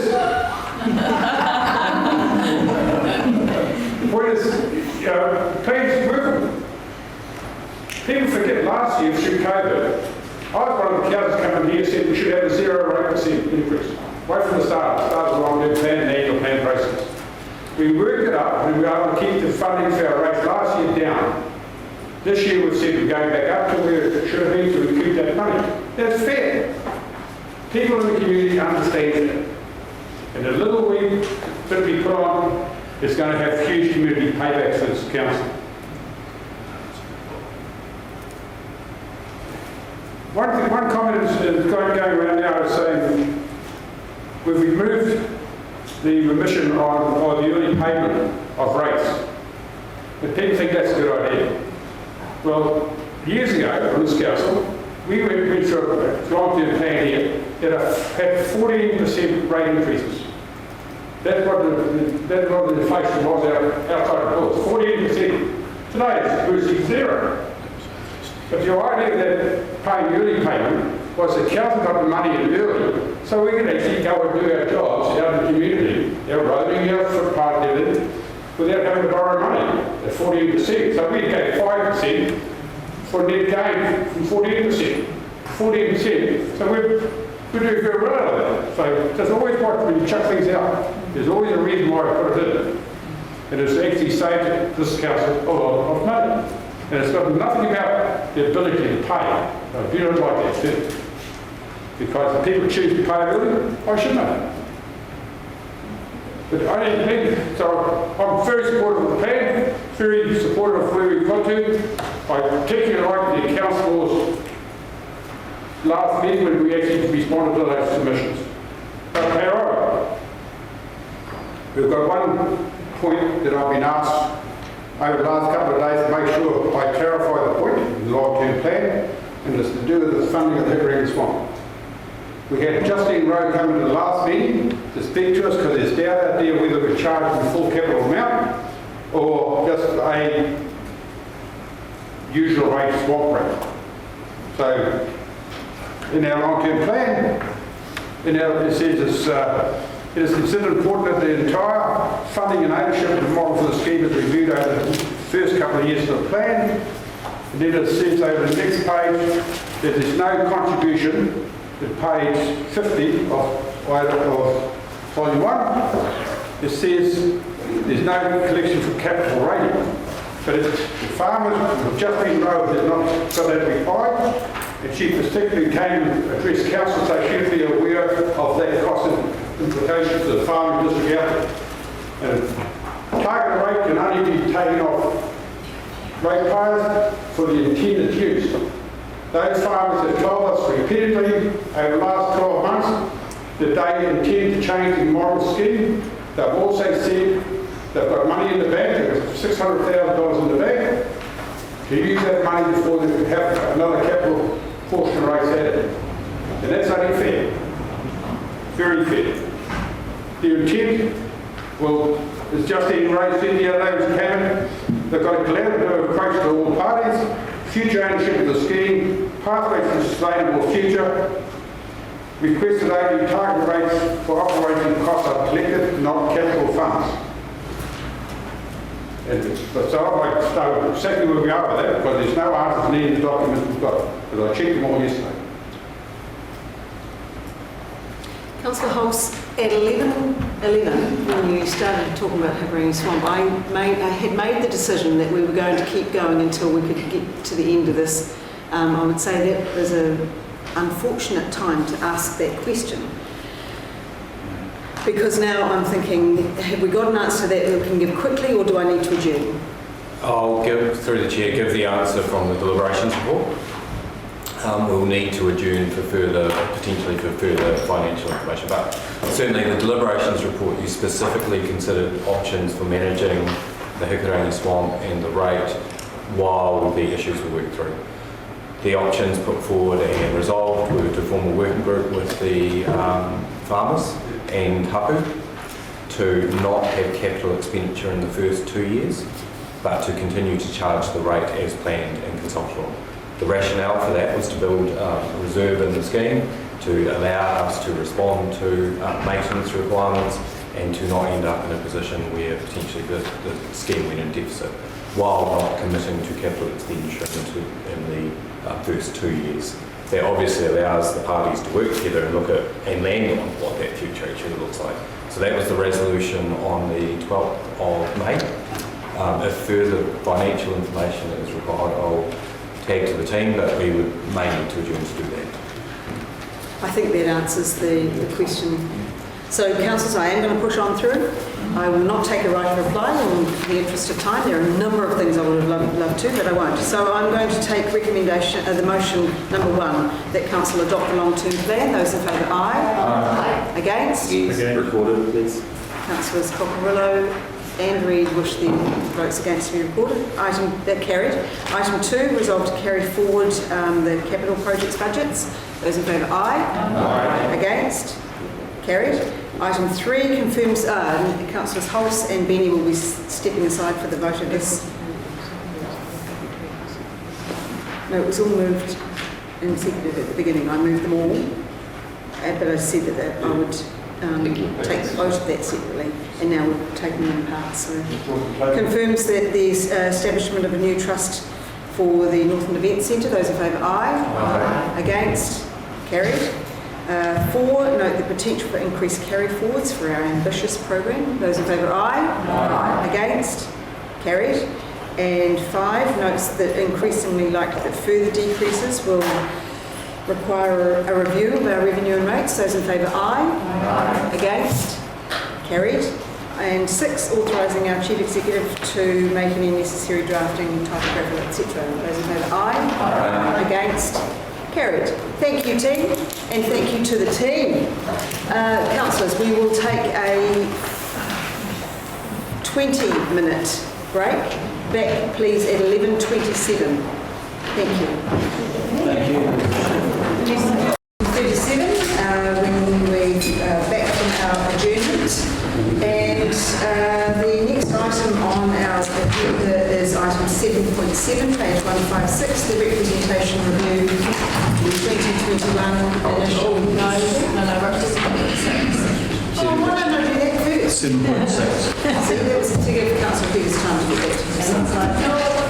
And Councillor Cutforth. 7.6, the 2021-22 rates resolution. Thank you. Oh, and Councillor Cutforth did ask to note that I went quite speedily with the motions in the past one, and she actually had abstained from item 3, so we didn't note that at the time. I'm just wondering if, with your agreement, whether we can note that in the minutes. Thank you. So item 7.6, the rates resolution, the recommendations are many and varied and they go over 4 pages, so I'm going to move the recommendations as they are. And Councillor Innes is seconding. So councillors, we have adopted our long-term plan, and as a result we now can set the rates. And you'll see in all of the recommendations that there will be, it's been calculated over a long period of time to enable us to carry out the work that we've agreed to do in our long-term plan. We need the income from rates in year 1, and all of these rates do that very job. The comment that was made around the early payment of rates. I took Councillor Holz's comments around the interest rates as they were very high interest rates, and we offered a early payment discount. That actually was something we considered to say that there will be no early payment discount because the rates of borrowing are so very low, and the benefit doesn't actually, and many people will have it on direct debit, and more are doing so. So that was our reasoning at the time of agreeing to no early payment remission rebate. And all of the others are covered in some of the road and seal extension rates continue, and we've got a few more years of some of those. From memory, we've also got some that have finally been paid off, and our ratepayers will be very happy. Are there any this year, Alison, that you recall? No. Sorry, I'm giving out some hope, perhaps. But it is relatively straightforward, so I will open it up to you. Councillor Murphy. Thank you. Just on the road sealing, I know Whangarei Road is on the schedule for, I think, the end of 2021. So I'm just wondering, would we not include the extension rate in this plan? It should be in here. We've got Edward Brooks, Messi, and Taumana Tapu Road. But Waiatoa hasn't commenced. No, it doesn't be next year. The work may be done in this financial year, but the payment of them will commence from 2022 financial year. Okay, thank you. We need to do another consultation on it. It was missed when we didn't know about it when we did the initial consultation as part of the long-term plan. So if the work is done now, we won't be able to wait for it until the following year because we need to do some consultation. Okay, I'll talk to our Chief Executive after the meeting about that. Councillor Murphy. Any further discussion? No, I'll put the motion. Those in favour, aye. Against? Carried. Even Councillor Lindsay, Item 7.7, the representation review 2021. Councillor Cockerello is on his feet now. If you are moving ahead. Councillor, just before Councillor Cockerello does start moving, which I'm preempting what I think you may be moving, you will have the alternate recommendation that has been distributed. You're on your feet. I'm on my feet, yes. Your Worship, I would like, and councillors, I'd like to move item 7 with item 1 and 2A. Now, if you'd like to read it out, I can, but I think there's probably no need to read it out unless you would like to summarise it. You can summarise it. I can summarise it. Basically, this is a representation review, and in accordance to Local Electoral Act, item 2A refers to 6 wards, which is Green Bay, Whangarei, Whangarei, Whangarei, Whangarei Heads and Whangarei Urban and Whangarei District Māori Ward. So that's basically the list there. And as the councillors can read, the number of councillors which are in each one of them.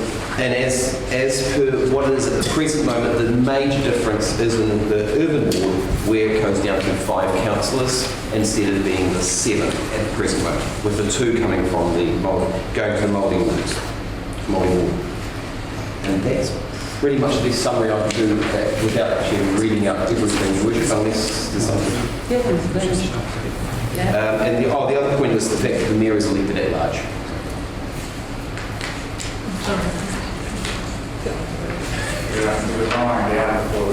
I'm still here. Thanks, Gavin. I'm literally speaking about this. Who's at the bottom of the slide? So, Councillor Cockerello, you have moved that, and Councillor Reid is seconding. Over to you. Okay, so I'll continue on with what I'm getting here. Councillors, our public are going through a lot of change at the present moment. There's a lot of central government changes which are happening on them, and the last thing we really want to do is create too much change. What we're really trying to do is get more people voting. Now, people are associating with the different areas, their communities of interest, which is Whangarei, Green Bay. They associate with those areas, and they feel as though they're part of those areas. So therefore, the worst thing you can do at the moment is strip them away from the areas. And the 2 options that we've got is 1, strip them away from those areas, or B, keep them with those areas. The second part, and I know that during the deliberations, as councillors, we touched on this slightly, but I think the most important thing is if we want diverse people to be standing for this council of all abilities of financial ability, by having smaller wards allows that to happen. Because the last thing, and people don't realise this, but the cost to actually, and probably those who have stood as mayor will understand, the cost to run for a whole district is rather high. So by keeping the cost for your individual wards, it's actually a lot cheaper. So those are the big two reasons why I'm suggesting 1 and 2A on those things. I'm sure other councillors will have things to say, but I'll have my right to reply on this. Open for debate. Councillor Innes. Thank you, Your Worship. I've given this a lot of thought, and I know discussions have taken place out at the heads over the years. And I pick up really Councillor Cockerillo's comments there, associated with areas, community representation. Well, if you have a look at 2B, there are community boards, and community boards actually enable community members to be involved in the immediacy of their area. The issue that there is with community boards relates to delegation of responsibilities. And I see that there's real benefits in terms of having community boards, and I didn't dismiss that immediately. I was fortunate enough actually to speak at a community board conference, so I sort of understand where they are. They have tended to work quite well in districts. I know in Southland, for example, they have community boards, and I feel that a general ward for the district would probably enable more easier decision making, I would suggest. But being on the number 1 zone, local government New Zealand, we used to experience the relationship of local boards in Auckland with councillors. And there's always seemed to be points of tension and complexity. And then I look really at 2A, and I look at Whangarei Heads Ward. And I'm the sole representative of Whangarei Heads. And every time I raise something about Whangarei Heads, I get accused of being well, not accused, but there's a certain atmosphere that would tend to indicate that I'm reasonably focused on Whangarei Heads. And there's nothing further from the truth, I suppose, in some ways, but I'm very much there for the district as a whole. So I'll pick up Councillor Cockerillo's point. It's not easy. It's not easy to be a sole representative of a ward because there's expectations on you, particularly in a coastal area where 57%, one of the highest turnouts of voting, are engaged and very much watching what's going on. Given all the thought I have, I'll probably support the recommendation or the motion that Councillor Cockerillo has moved. Although I really do see there are benefits in the community boards, but I just feel at this point in time it's probably a step too far. Thank you, Your Worship. Councillors, I am going to move amendment. I am going to move that council receives the report and that for B. Do I have a seconder? Councillor Connor, seconder. Councillors, the reason I've moved the amendment is we adopted Māori boards, which triggered the representation review. And we've looked at what the options are over a period of time through briefings, through engagement with a survey. And I really do believe this is the time to seriously look at change. And the changes, some of the comments that Councillor Innes was just talking about, it's really hard being one councillor for one ward. And so let's elect them at large. The Māori ward will be at large. So they will be representing the whole district. They'll be elected across the whole district. And if all of the councillors are elected in the same way, there is that to me is an equitable way of representation. The other advantage with that model is that it introduces community boards. Now, local boards and community boards are not the same beast. Local boards in Auckland are, by statute, a completely different beast. So I really do think that community boards need to be seriously considered because of the changes that are ahead of us. We've got, if you have more people who are interested in what's going on in local government, you will add the number of councillors and the number of community board members as that would as yet be undefined, the numbers. You get more people engaged with council, understanding what the processes are, able to go out to their communities and engage with them and talk with them about what is going on in council, the challenges that are ahead.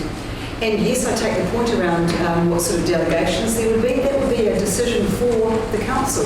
And I would strongly recommend the next council, should we introduce community boards, to look at giving the community boards financial delegation, some responsibilities with their decision making, to make them actually really effective at representing the needs of the community that they would represent. I've spoken with the community board member from the far north, and because I initially thought that subdivided community boards would be useful because then you could get a person from each. He said, he wouldn't recommend you do that. You elect the number and then you allocate for each of those people the specific area that they would represent as if it were subdivided. So there's lots of different options, and obviously if we were to go down this path we would need to investigate all of those options. There's information in our agenda around where there are community boards, what the remuneration would be and the costs. If we reduce the number of councillors, the remuneration package remains the same. So this does add a cost to democracy. But we already invest a significant sum every year into democracy. Surely our community would appreciate additional investment into democracy because of the close aspect of where they would be to their community. We really should not be even considering the campaigning because that is not relevant to the representation. So I understand that councillors have been through that process and understand it, but today it is about representation and the representation review. I think it's really important. One of the other reasons why I'm recommending this as the initial proposal is that it is provocative. It will gain attention. It will get people really paying attention to what it is that we're doing. What a great way to engage the community, to put up something that is completely different so that people will go, and they may or may not like it, and they will give submissions. If we go out with status quo, pretty much, that's it. We'll get, whatever, I don't like that boundary or adjustment or whatever. I mean, that to me, it's almost doing our community a disservice by not raising a really interesting and different proposal, which we have the opportunity now, based on the representation review through 9 wards. So I will open up for debate. Councillor Golightly. Thank you, Your Worship. A question first, if I'm able. We initially, as I understood, went out for a survey. Early engagement. What was the outcome, jog my memory, what the outcome was for feedback regarding community groups?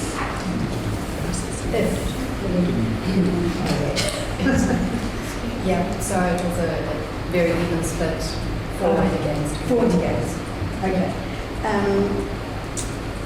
So I think for me, this is such a it is a divided sort of decision, and I do agree with Your Worship that we can't take campaigning into account. I mean, that just is what it is.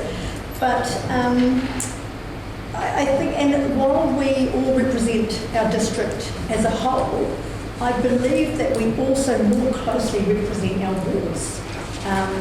And as Councillor Innes said about community boards and and sort of other members of our community going out into the district, I sort of feel like that's what we're elected to do. So for me, I am still with option. Councillor Golightly. Councillor Deeming. Your Worship, I think the idea of going out with something controversial in order to get people involved is actually counter to what we were told by our electoral officer, as I understood it, was that what we went out with, we were stuck with, unless there was a huge uproar against what we did, we had to go out with what we actually intended to carry out, not with something that was controversial in order to get people involved. So for that reason, I would not go out with something controversial. And quite apart from that, we obviously have a lot of change coming up for local government. So we're proposing to go out with something controversial which will require all of the trusts that we are involved with to review their constitutions. I know all of the different retirement villages that we're involved with, for a start, have constitutions that require a certain number of councillors, resident in a certain area, to be on their boards, and I have no doubt other trusts that we're involved with will be the same.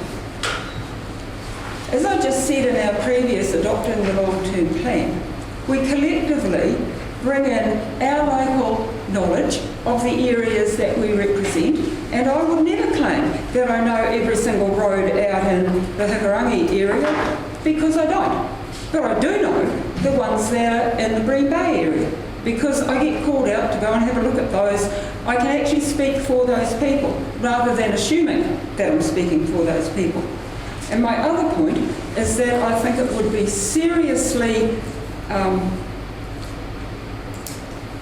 unproductive for the rural areas to have councillors elected at large, where the largest body of electors are in urban areas. And we need to be able to represent fairly across our entire district. And I don't believe we do that with a small collective of people who, granted, administration would probably be a lot easier. I've no doubt getting a collective view might be easier, but I don't think a good representative view is easier. So I certainly would not support going out with a proposal simply to try and get the district involved. And I have considered community boards, I've considered them extensively. And in actual fact, our ratepayer associations and resident groups throughout the district serve an extremely good interest there. We've had evidence of that, particularly in the Mangakahia, Whangarei ward, as well as the other more established ones with the representative groups, that they ensure are involved with their representative. that maybe doesn't happen quite so much in an urban area because they're more accustomed to having what was the City Council and the now Forum North easily available. People in the rural areas do not have that representation easily available. They feel removed from it. They'd no more ring a government official than fly, but they will ring a councillor that they know, and they know their councillor because the councillors turn up at all the representation, the resident and ratepayer groups, the local market, the whatever, just so that they can get the feel of what the local people need. And to be quite honest, it is just not possible to do that on the basis of a whole district. I mean, we don't live long enough for kick-off. Thank you, Councillor Dean. Any further discussion on the amendment or the original motion? Councillor Clark? Yeah. When we're elected and we get brought into the council, we're here to represent the whole district as a whole. And yet we require people to vote on us with arbitrary lines that divide a number of people into different areas that don't necessarily represent who we are, what we believe, what we feel, or who represents us. In the last election, there were a number of people in the wider district I personally would have preferred to be able to vote for. I wasn't able to because I was limited to the ones that I could vote for within my ward. At the same time, I was able to vote for 4 people, whereas somebody up Whangarei Heads was only able to vote for 1. I was very lucky to be able to do that. Sorry, and the mayor. I was very lucky to be able to do that, but they don't necessarily represent who I am, what I believe, what I feel.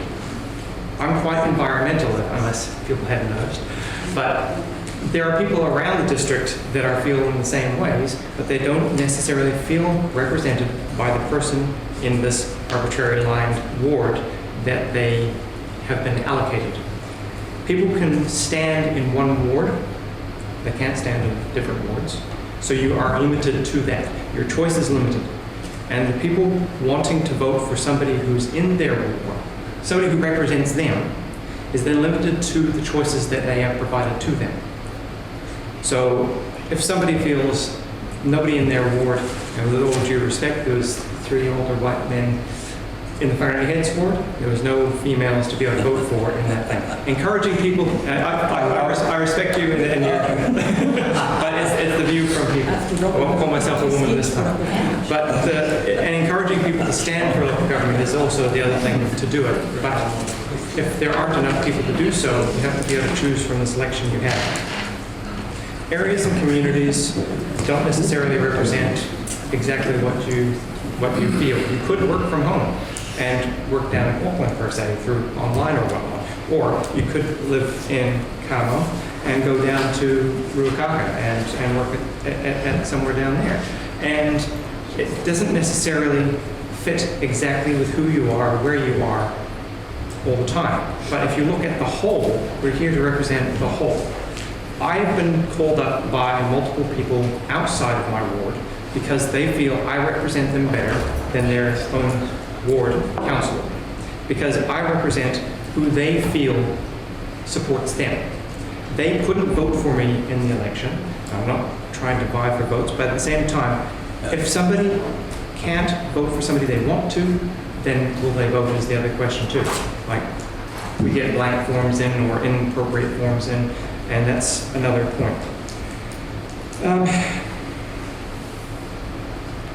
It is a change, and it is controversial, but at the same time, if we are, who knows where we will be going in local government with this reform, whether it will be a wider area or whatnot. Would it not be a good idea to get people more used to a wider area than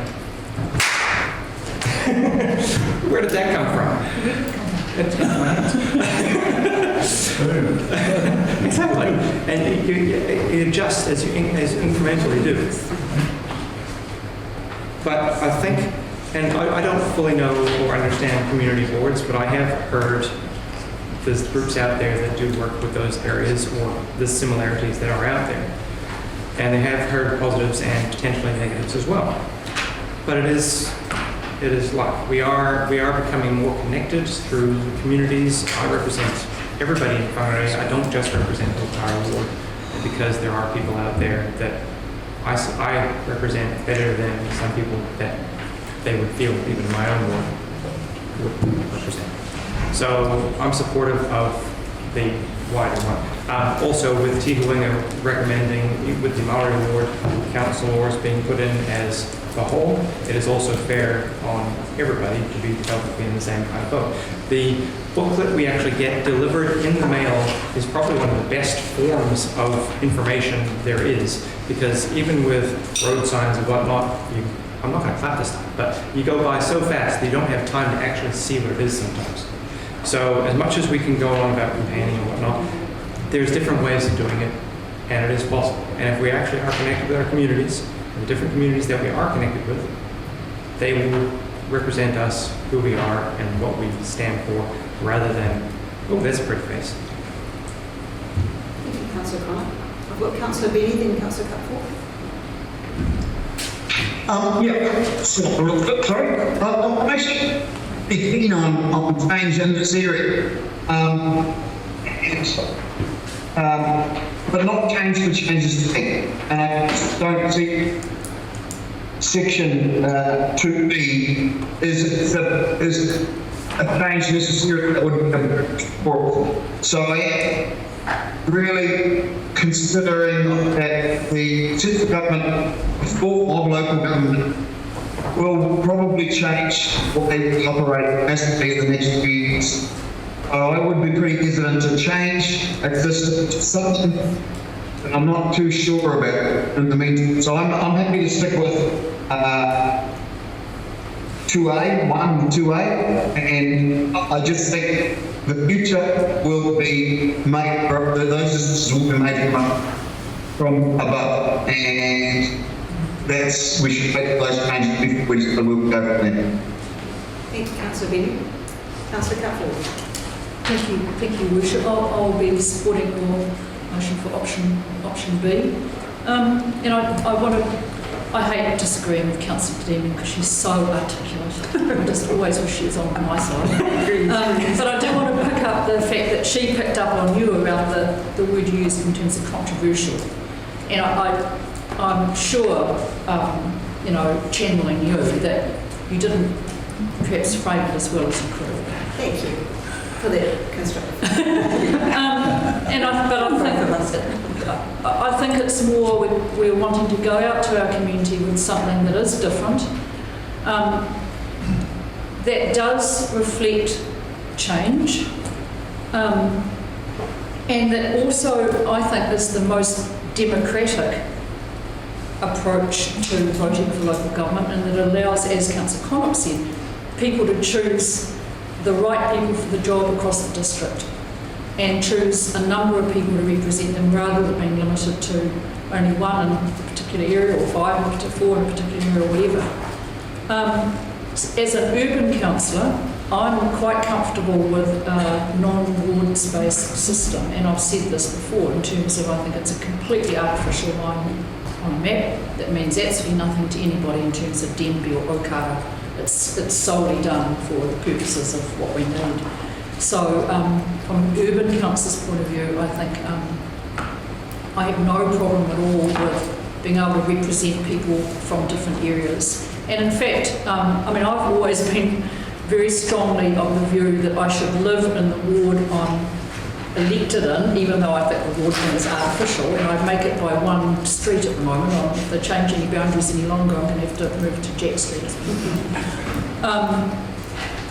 But I recognise that there are many councillors here who don't live in the ward in which they represent, and I think that in a new system that should be fine, and it actually demonstrates that people can live wherever and have an understanding of the whole district. So the change thing, I think, is a bit of a... we had a Hikarangi council We had a Whangarei County Council that my dad was on for 21 years or something. We've had a Carmel Council. We've had a whole lot of changes, and this, I think, is just another one. But again, I think it is trying to demonstrate that we're really thinking through the future, and we can see the way that things are going. And I think that having less councillors and councillors engaged in the whole area really will clarify our governance role.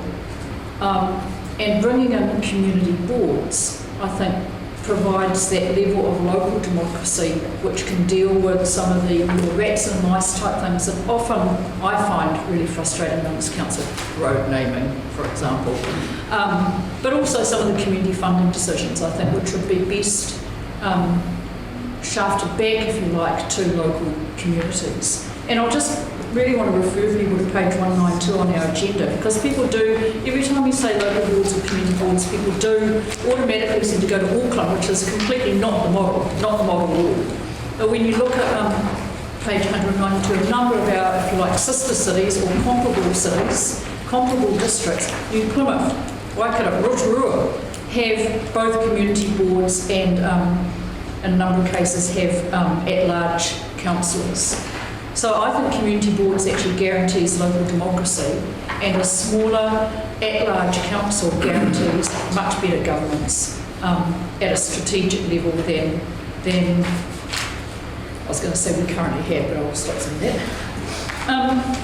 The other thing about not changing, like there's too much change happening, there's always change happening, there's too much change happening, we need to stick to the status quo.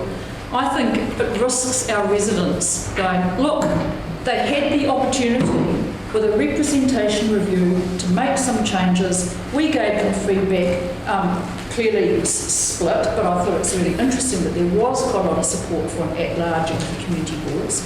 And what do? They voted with the status quo. These people just look after themselves. I mean, I can see that sort of response being, whereas if we go out with something that is really quite different from what we've got, I think it shows that we've really carefully thought about the future and thought about the type of representation that this district needs in the future. The other thing I'll just end with this, is the Hulse effect. Let's call it the Hulse effect. Where you have somebody who is deeply, deeply immersed, wedded to a particular rural district, who stands in an urban ward, and not because of name recognition. Look, here he is now. I think that just shows that there's no need for a rural-urban split any longer. So, I mean, seriously, it's really about how much our local community knows about the people and acknowledges them and votes for them on the basis of what they offer, regardless of where they live. So I will be supporting this, and I really urge councillors to think outside the square a bit and go out with something that is just takes us a bit further. Thank you.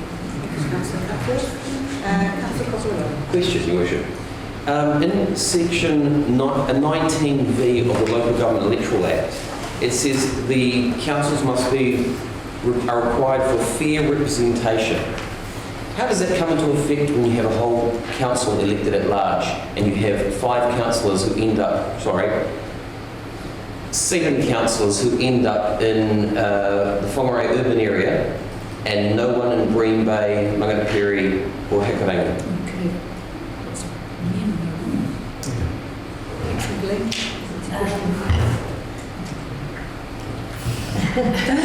Unanswerable until we find out. We need to just get a bit of clarification from Dale, but the way I understand it, fair representation doesn't actually apply to a district like York. There's also, the question was pretty directed because you can't predict the outcome of an election and where those people will be.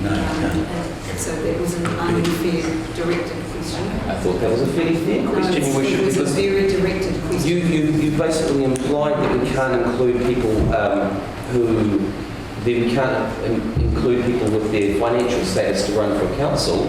Yet, but you're saying... Councillor Cockerello, no. I will not accept that. That is not what I said at all. Councillor Cooper. Thank you very much, Your Worship. This is a very interesting debate, and before I start, I should declare a potential conflict of interest in that I might stand again in a ward and yet to make that decision. So I believe that it's difficult to ask people to vote out their potential jobs, so I'd put that interest out there. But also I'd like to speak on behalf of some of the pale white men, because I feel that Phil Cole's been only getting in on name recognition is probably a little bit harsh on his abilities. And so I'd just like to recognise the work that he did as a councillor in Green Bay, which I now represent. He was known for his skill as well. He is very well recognised, so I must admit. In terms of being able to identify with people from the Whangarei heads, I did go to a male yoga class the other day so that I could perhaps identify with Greg Innes and understand him.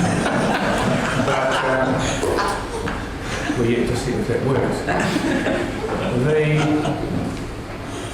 The option of at large, I think, is a really good one. And I think a lot of the points that have been raised are genuine.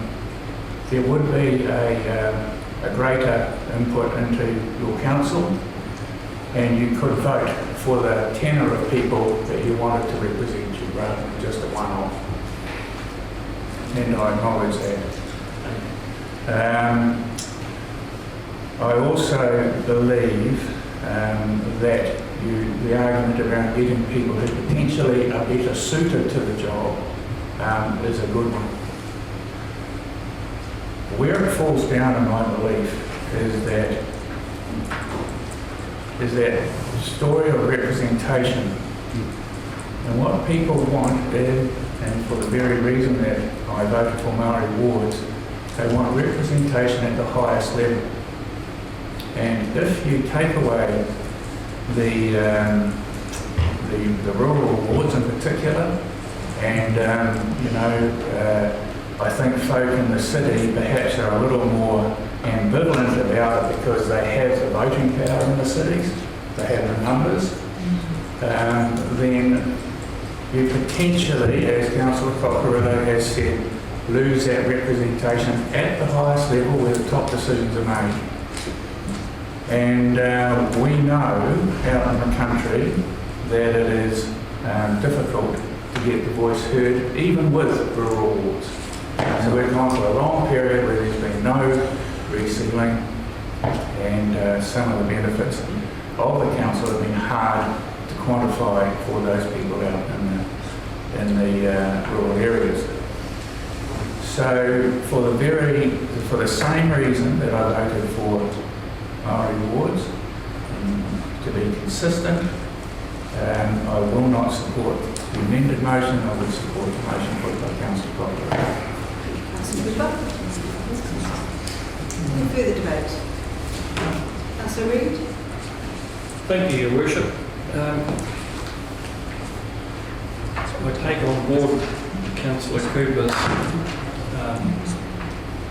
comments, and I note that my ward is one of only two that doesn't have a coastal or water boundary.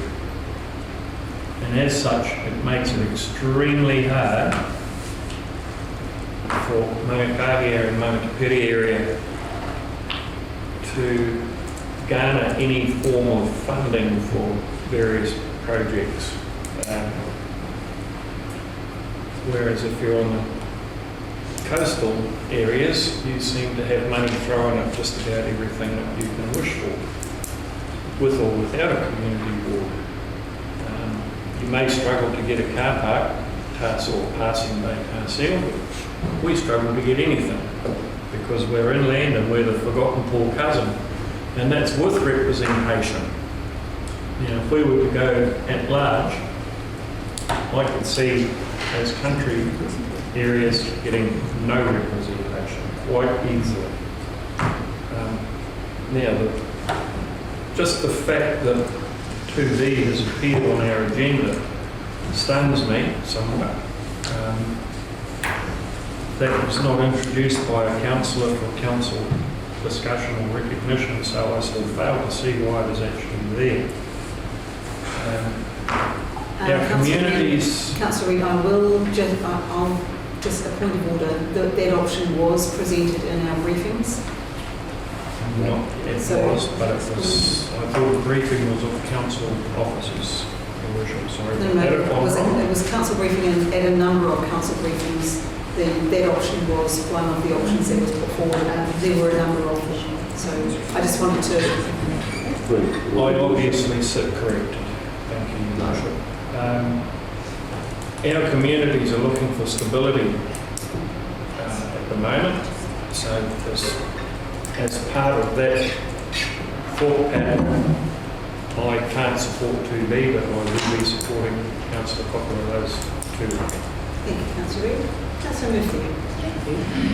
It is such an interesting debate, and so what you really hear is that people in the rural wards are quite concerned that if we went at large, that voice would be lost. But I don't share that fear, because I think when you look at the governance, so say we were at large, and you have people that stand, and they have to be very good at, explaining in their blurb why they're standing. But if you have, we have a whole range of people in council at present who have different priorities. So let's just say road sealing is a priority. If it's the team that decides that, but it's staff who actually allocate how that is spent across the district. So it really is irrelevant. So for example, if I can use Councillor Reid as an example, he's from one particular ward, and so he's raised road sealing as a priority. It doesn't mean that all the money that is allocated is going to be spent in that one ward. Whatever is allocated by governance, whether it's playgrounds, skate parks, these things. We've got, prioritisation matrices which make sure that things are spent where they need to be, and according to, really clear guidelines. Our council at the moment, it's quite interesting, because of the 14 of us, actually 8 people live rurally. So even some of our councillors that represent an urban ward live in the rural area. And I think what would happen if we went at large, you're still going to get a spread of people standing across the whole district. And as Councillor Conniff explained, people will have an opportunity to vote for people who feel the same way about key issues and key priorities. I think the argument about the rural voice being lost is actually not valid, because people all across the district, wherever they live, will have similar issues. It's not just a wardist thing. So I think it is more fair and more representative to have a group of councillors at large that you can select from.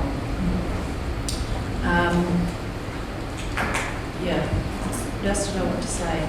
Oh, the other thing is, the point that the Mayor raised, which is that at the moment something I find really frustrating, is that there are so few people who actually understand local government processes. And I was one of those people. Before I got into council, I had not a clue. So my time over the last 4 years has been incredibly informing. I don't know if I'd say enlightening, it's always been enlightening, but it has, it's changed the way I understand everything about our processes. So if we could have, and that's the tricky thing, you're in your community, and your community really sometimes struggle to grasp how things work. So I think if we did have community boards and more people were able to, just be pulled in and learn about how it works and how democracy works, and because it does. When you look at our long-term plan today, our long-term plan that democratic process really works. People get to have their say, we make changes and we create a plan. So I wish we did have more people that were involved. And we have a voter turnout of, 45%. And I'd really love that to be 80% or 90%. So yeah, I support going at large. Thank you. Councillor Murphy. Councillor Connolly, you have a question? When I started speaking before, you said to speak to one or the other. Can I speak to them all? You've spoken to the amendment, so if once it's been put, if it failed, we can speak to the original motion.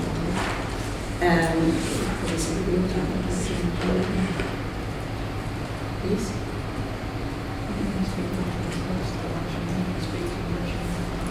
You can speak to the original motion now also. You don't need to wait for the amendment to receive input. I just want to make a mention into the fact that we are here to represent the whole district. Personally, I'm in Whangarei Ward. I've traveled all over the district, I've worked all over the district and looked after different areas. I've personally seen the fact that the city centre does get a lot of support. And I also see that the fact that the rural areas don't get as much support. Personally, I'd love to see a more fair division to make sure that our rural areas are looked after. Personally, I've supported the gravel road sealing and area and seawalls and whatnot. I've supported trying to look after these areas too. I've not said I'm not going to come see you. I've gone around the district picking up rubbish as well, seeing the issues around the place. I don't see myself as just here. With the governance being at a raised level for councillors and the community boards will be able to address the issues that are in the local communities. The local communities will be able to go to those, have to deal with the potholes. Councillor Collin, I will you need to be speaking to the original motion. Yeah. You're now speaking to, in addition to what you spoke about for option B to the amendment. So what's the difference? If I'm speaking to one or the other, whatever it's encapsulates, does that matter? Because I'm speaking against it in favour of this one, but this is my experience of it. Okay, just bear with me a moment.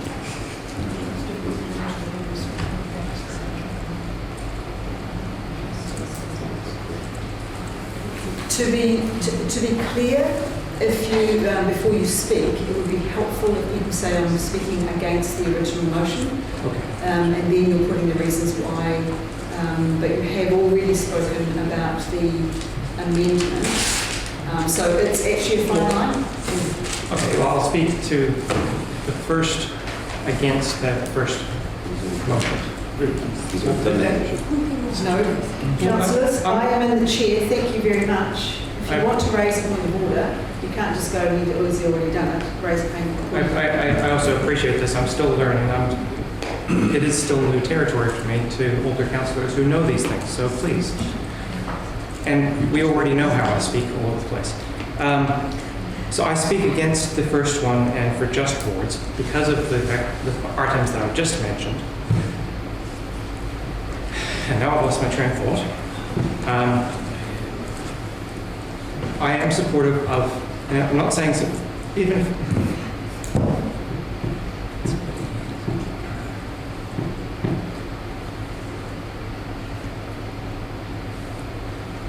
I'm trying to find a way to actually articulate what I'm trying to say, because the fact that I can't bring up the second motion within the first motion, or the first motion within the second motion, because it is comparable. This is what I'm trying to say.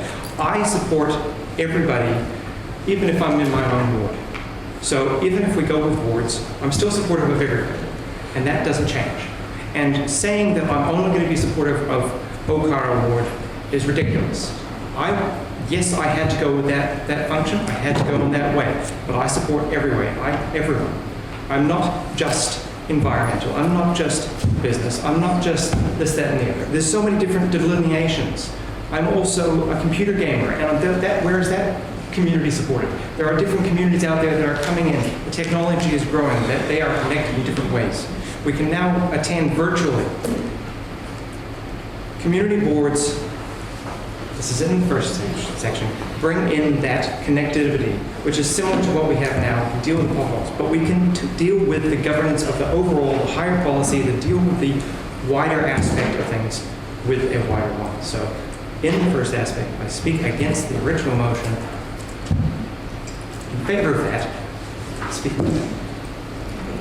Thank you for my time. I appreciate it. Any further debate on the amendment? Councillor Hobbs? Thank you, Your Worship. I'm going to speak on both of them because I'm only going to speak once. First of all, actually I quite like looking at new options, and I was going down the track to say that's probably what I'll support this option when it comes to a vote. However, you added community boards in it, and I'm 100% against community boards. For the very fact is they're going to override, take away our functions of our ratepayer groups who are well established and support the council in no processes. But I just want to start on a bit of a tangent that hadn't been brought up in this whole discussion. This whole review started when council made a decision to introduce Maori wards. That should be congratulated, but it's in the model, both A and B. Okay, so we started from a positive point. They've come and suggested to us in these papers that they want to go district-wide for their two representatives. That's great. So you work down, so we know the place those established under both boards, we'll have Maori representation and we'll have 2 extra councillors, 2 Maori councillors. One of the reasons why you go forward and you make changes is to make sure that the incoming people have security of what they're going entering into. In this case, it's one of the reasons why I speak last night of motions is because hear the other voices and make sure they can't backtrack, but also wrap up all of the comments.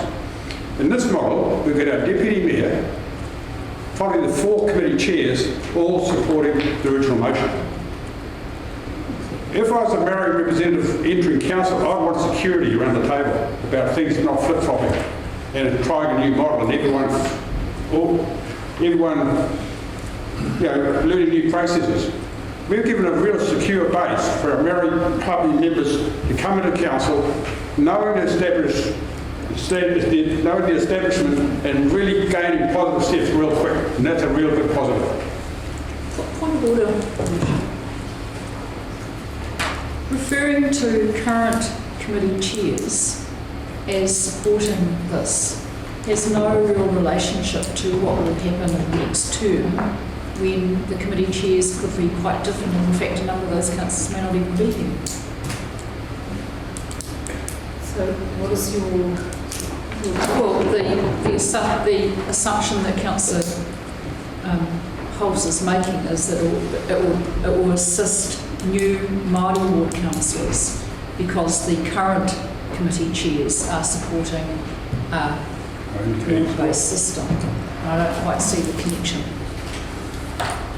Councillor Cutforth, I don't think there's a point of order to answer in that I can tease out. Well, he's making an assumption based on current. Sorry, Councillor Holmes is making an assumption based on the current. debate that Councillor Holmes is raising in referring committee chairs. I think I will rule that he can do that. It's up to us to decide whether or not that has any relevance to the item being raised. So it's a tricky one.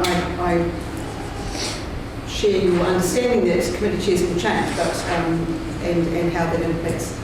But it's up to Councillor Holmes to convince people of what his point is. Thank you. And this is why we call this a debating chamber, so we can debate things. And that's my personal view, because I'm allowed to have a view.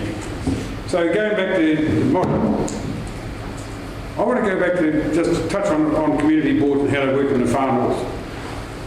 We've got Kaikoura, Kirikiri, totally different beasts. One's go ahead on the east coast with a lot of population increase, Kaikoura being very stagnant.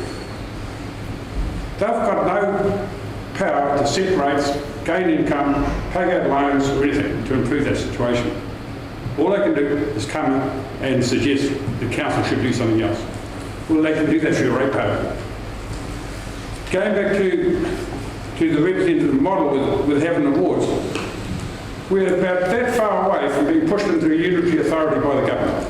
So why would you create a model this time so different and having to change it the following years, the following 3 years? But everyone in this room is aware of the reforms the government is pushing and is indicating going down a unitary authority way. So why wouldn't we have our strongest people around the table, as many as we can get, to make sure we're well positioned if a unitary authority comes along? And that's one of the reasons why the original motion covers that off. Having people in each ward with the understanding of the people they represent coming in here and debating the issues, that if a unitary authority as Northern is formed, we're in the best possible position to position Whangarei ratepayers. And that's what we're here for. So overall, I think from where we are from the starting point, we have got merit representations in the model. There's been no questioning about that whatsoever in all the debate so far. And like I said, I congratulate that, but it's a really good starting point. Now, I want to make sure when they come to this council, we've got a council who have just adopted a very exciting 10-year plan. And so this council, or the members around the table, or the newcomers should have a bit of confidence when they come into council after the next election that this plan is able to be up and running and not amended by a whole lot of new faces around the council of a reduced council. Thank you. Any further debate on the amendment? I will put the amendment. Call for a division. Councillor Deeming has called for a division. Councillors, those in favour of the amendment, please raise your hand. Councillor Murphy. Cut forth. Was that up or down, Councillor Peters? Yeah, it was Ray wavering. Worship the Mayor. And those against? Councillors Benny, Cooper, Reid, Golightly, Innes, Deeming, Hollis and Cockerillo. The amendment is lost. So we have any debate on the original motion? Councillors, I will support the original motion only because I want to show support for representation for our district. I do not agree with some of the comments that have been made, but I will leave those that will be pretty clear what they were. I also am disappointed that we haven't gone with the option 1, which is on page 170 of our document, which was an option that was looked at with quite distinct changes to the boundary. One in particular that I hope the community might speak up for was the boundary between Whangarei Heads and what's named in here as North Coastal, because that current boundary goes along the Lulu Ford Road, and the proposed new boundary went along a more logical river boundary, which I think encapsulated, and I think it still met the plus or minus 10%. We also looked at splitting out the Whangarei and Royal South and the Green Bay. I know that got complicated because of the sort of the jump between Whangarei and Portland and whatever, but that also could have been looked at by the community and commented on. So we're going out with a modified status quo. There's some little, and this is deja vu from my perspective. This is exactly what we did last time. Tweaked around the edges to make sure it was plus or minus. However, it does bring the two urban wards together. So I am supportive of that. The Okara and Deeming are now an urban ward and distributing feeding. I pick up Councillor Connor's point around the people who are voted for. And I've made this point, I made the point that the last time we had a representation review, that for me, it seems really unfair for a person who lives in a ward where they only can vote for one councillor, that they get to vote for the influence over two people in council. That's it. The ward councillor and the mayor. Other councillors in the past if you were lucky enough to live in the Whangarei ward, you had 4 votes for your councillors plus 1 for the mayor. 5. Now, the urban will get, is it 7? 6? How many? 6. You only have to vote for 1, you don't have to vote for 5. Up to 5? 5 plus 1, and you've still got some other wards that will have 2, 2, 1, 1, 2. So yeah, I think from a democratic perspective, obviously the option that has been voted down was much better. But I will be supporting this to go out for consultation. Question. Councillor Cockerill, question? Question. Through Madam Chair, when this goes out to the public, what will the public be able to submit on? Will they be able to submit on the boundaries? Will they be able to submit on whether they want urban wards? What will they be allowed to submit on? It's outlined in page 164. I realise that, Your Worship, I'm staff the opportunity to answer. Oh, you asking the staff? Yes, Your Worship. We've prepared the submission form on this option, the modified status quo, and it will consist of questions which run through the actual proposal step by step. The first one would be the number of councillors and whether they agree or disagree. Then it would be the boundary changes to the Green Bay ward, to the Economic Coastal ward, Whangarei ward, whether they agree the Whangarei Heads ward stays as it is. And then it could go on to the Whangarei Urban General ward. The proposal is to combine the 2 wards into one, and whether they agree or disagree with that. And then on to the Whangarei District Council, and then on to the community boards issue. So it is a step-by-step submission form where we ask them to actually provide feedback on each of the changes to the proposal. A 4-page submission form. Councillor Cutler. Discussion on this? Or question? Discussion? And you can speak to the original motion, Councillor. Yeah, I just wanted to pick up on a couple of comments that people have made. And I will probably abstain actually, because while I support the district-wide, the one urban ward, I'm very disappointed about the lack of community board being put forward as an option for people to discuss. So I'm sort of 2 minds really, but just a couple of points I wanted to make is just Councillor Holst talks about, we're likely to have a unitary authority in the future, and I think indeed that's probably where things are heading.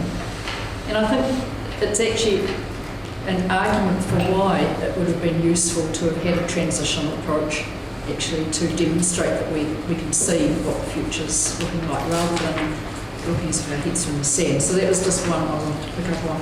The other thing I find slightly ironic is that people who have supported Māori wards, which are district-wide, are not supporting district-wide general wards, and I can't quite understand the logic behind that. So, but because I'm sort of divided, I think I'm likely to abstain, which is sort of slightly awkward, but I don't want to explain my position. Thank you, Councillor Campbell. Councillor Murphy. Yeah, well, I was just going to say, I think it is important. I mean, I understand why, speaking to the original motion, because I love our democratic system, and I love our district. So, I do support people being able to stand for local council, but I won't be supporting it just because I do really believe that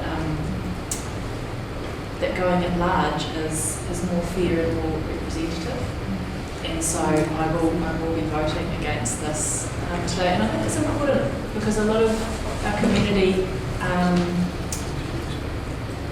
would like us to change, and I think it's important for them to see when that, because I know that a lot of them will look at the vote from today, and they will hope that there would have been some people voting in a different way. So I am going to vote against it. Councillor Murphy. Councillor Connor. Question.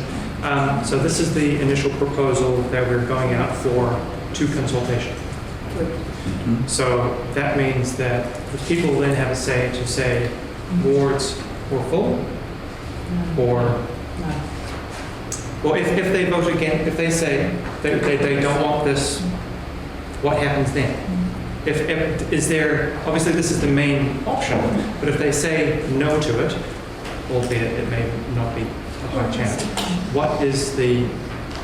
is there an alternate? What is the changes that would happen from it?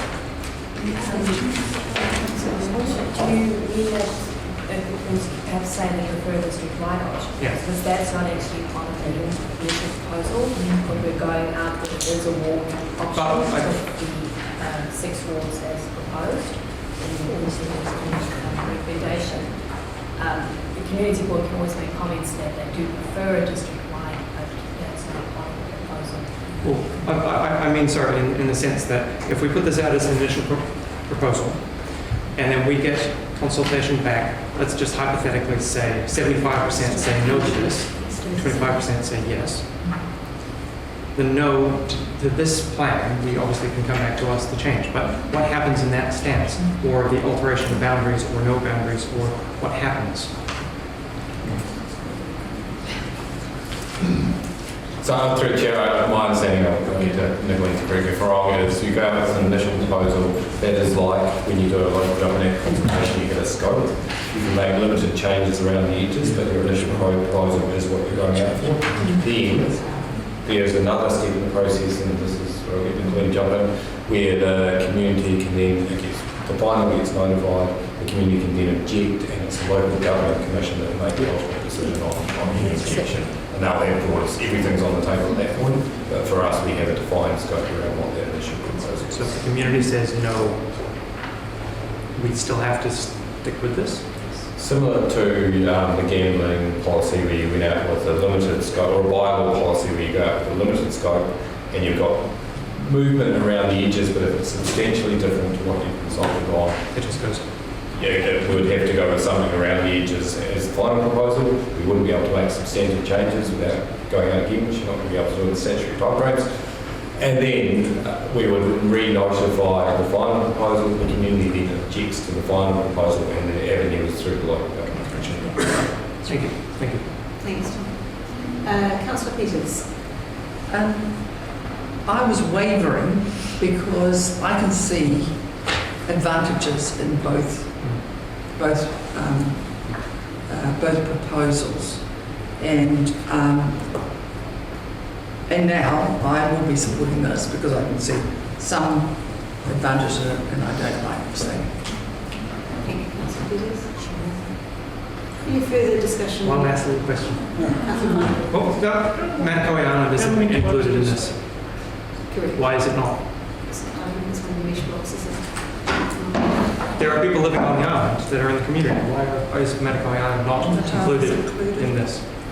They probably they'll be hosted as guests underlining. The 2 people who live on Manukau Island, we're going to spend half an hour debating whether or not we'll be. There are sandbags land signified on this. Look into that. Any further debate? Councillor Cockerell, you're right on the line. Thank you, Your Worship. Look, as the original motion says, this is going up for consultation. So that's the number one thing we need to remember. And this is why I asked the question, Your Worship, so the staff would actually highlight on air what the public are allowed to consult on and what they will be consulted on and what they have the opportunity to get a say over. Because there might be many speculations within the councillors, but if the staff say that this is what's actually they're allowed to consult on, this is what they're allowed to consult on. I have put this motion up mainly because I believe it's the fair option, fair representation for our whole district. I hear the comments, I hear the arguments, and I'm not planning to change Councillor Murphy's mind in any shape or form, or Councillor Cuthbert's mind in any shape or form. But I acknowledge that if we want to be fair to our community and to be able to give fair representation, we need to go up with a fair option, and this, to me, is the fair option. Because it talks about distance inside the Act, and it talks about distance inside the documents here. Having a councillor which is in a close proximity to the person of issue makes it easier for them. Now, that doesn't mean that they have to talk to that person who issues. They can go to talk to Councillor Connaught in a complete different area if they choose. But it's up to, they always will have a councillor that they have got ability to contact with. My biggest reason for proposing this option was actually around cost. and I'm quite conscious of the cost and the cost of representation and also the cost of the ratepayers, who are the people who elect us to be here. Okay? I'm conscious of the number of councillors that we're suggesting, and while I have gone through the representation review and I have gone through spreadsheets myself, the number that we have still seems to stack up as the fairest option for all. And that's why I proposed, when we went through the Māori ward consultations, that we actually remove 2 of the urban ward councillors, because that was the fairest thing to do for the whole district. And that's where those Māori representation would come in, so the numbers would still be the same. Your Worship, that was my right for reply. As I said, I don't plan to change those councillors' minds who have already made up their minds. I just need clarification of why we're going down this path and why I suggested this option. Replies been had. I'll put the motion. Those in favour, Councillor Cutforth has asked for a division. Those in favour, please raise your hands. Councillors Benny, Peters, Cooper, Reid, Golightly, Innes, Deeming, Holtz, Cocarillo, and Your Worship the Mayor. Those against? Councillors Murphy, Clark, and Cutforth. It's carried. That brings us to item 7.8, the 2021 Local Government New Zealand Annual General Meeting remits. Now, councillors, before we go through these, just important that I just lay down some ground rules. We'll go through them one by one. And as we move in second, you'll either say that you'll put forward that the council either support or that council not support the remit based on them. We cannot have a direct negative. Nobody can move an amendment that gives the opposite point. If it's going to lose, it loses. But I can't have you moving a direct negative. Is that clear? Mm-hmm. Good. So to view from... So I don't worry about the direct negative. I'm very glad to hear it. So we'll go through the remits one by one. So under remit, the first one is the tree protection. And I need a mover to either support or not support the remit that LGNZ, I will read it out because it's an interesting one, advocate that the provisions that were added to the RMA that restricted tree protection be repealed urgently, and that this change be carried through into new resource management legislation, thereby restoring the right to councils to adopt and enforce locally appropriate policies to protect trees in their district. And that LGNZ advocate to use the current RMA reform process to ensure these changes are carried through into new legislation. Councillor Dean. I would like to not support that remit. Councillor Dean has moved that council not support that remit. And Councillor Holtz has seconded. Councillor Dean. When I read the blurb that's in the recommendation, I thought, yep, that looks good. And then I went back and I read what Auckland's purpose was, which was to protect trees on private property. And I think we interfere quite enough with people's private rights on their private property. So that's the reason that I'm not supporting it. Can I ask a question? Absolutely. And so if we take the vote and more people vote against what Councillor Dean proposes, then does it become the opposite? We do support it. That's good. Yeah. And at that point, I'd say that we don't actually need a resolution. It's going to be pretty clear that although we do need to have majorities. All we need is to know what the majority want. Yeah, and we need to know how we're voting at the AGM to represent the views of this council. Fair enough. Councillor Holtz. Why I second this one is there's a whole lot of hidden details that the councils need to get their head around. And out of the Auckland model, for every one tree we've put in this register, it costs $1,484. $1,500 a tree to have it on the register. Now, if you vote against this recommendation, you're just opening up the will of the people, and we could be in for a massive cost that our council has to pay. It's not up to the landowner has to pay it, council has to. In this case, because the council is putting in the hour. register. It's on page 216. The cost of council of adding these trees into the schedule of notable trees has been calculated at $1,484 per tree. We've got native bush on all sides of us. We've got trees all around us in Whangarei. We've got trees all the way down to coastal areas as well. So we're well protected now. Could I say that we clearly haven't got enough information to either support or not support? I suggest we abstain from that one. Because when you read what... Councillor Deming, you've just moved the motion to not support it. Yeah, well, I wouldn't support it. But that would, I mean, my preference would be to not support it, but we haven't got enough information there to actually really know what they're trying to get us to move. Surprisingly, I think that this is actually having the most information I've ever seen on any remit that's been provided before. And I actually think it's incredibly important that this is sorted out, and this was actually raised in issues and updates. This was something at one of our first issues and updates meetings. I actually raised this as something that we could look at in creative way for a remit ourselves. When you look at what's happened in our district, vegetation cover has decreased. It's still decreasing every year. Excuse me, councillors. You look at the development on 3 Mile Bush Road, where really important area of vegetation just clear fell. So anyway, yeah, I mean, it's contentious. You either support it or you don't, but I'm definitely not going to support that we don't support it. Councillor Murphy, Councillor Cutfield. Would it help Councillor Deming if I moved an amendment that we support it and then she can actually be released from? Just checking. No. No, that wouldn't be helpful. Do you not listen to a word I say? No.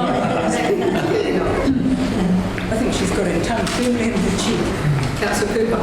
Can I move the closing motion, please? I think everyone knows which way we're going to vote, and then I'll just get on with it. You are moving that the motion be put? Yeah. Do I have a seconder for that motion? Councillor Reid, that is a procedural motion. Thank you. I will put the motion. Those in favour, aye. Aye. Against? Against. Carried. Item 2, the rating value of... No, I just moved the motion. Oh yeah, that too. I thought that was I'm lost. Okay. No, so now you put... Thank you very much, team, for supporting me. Right.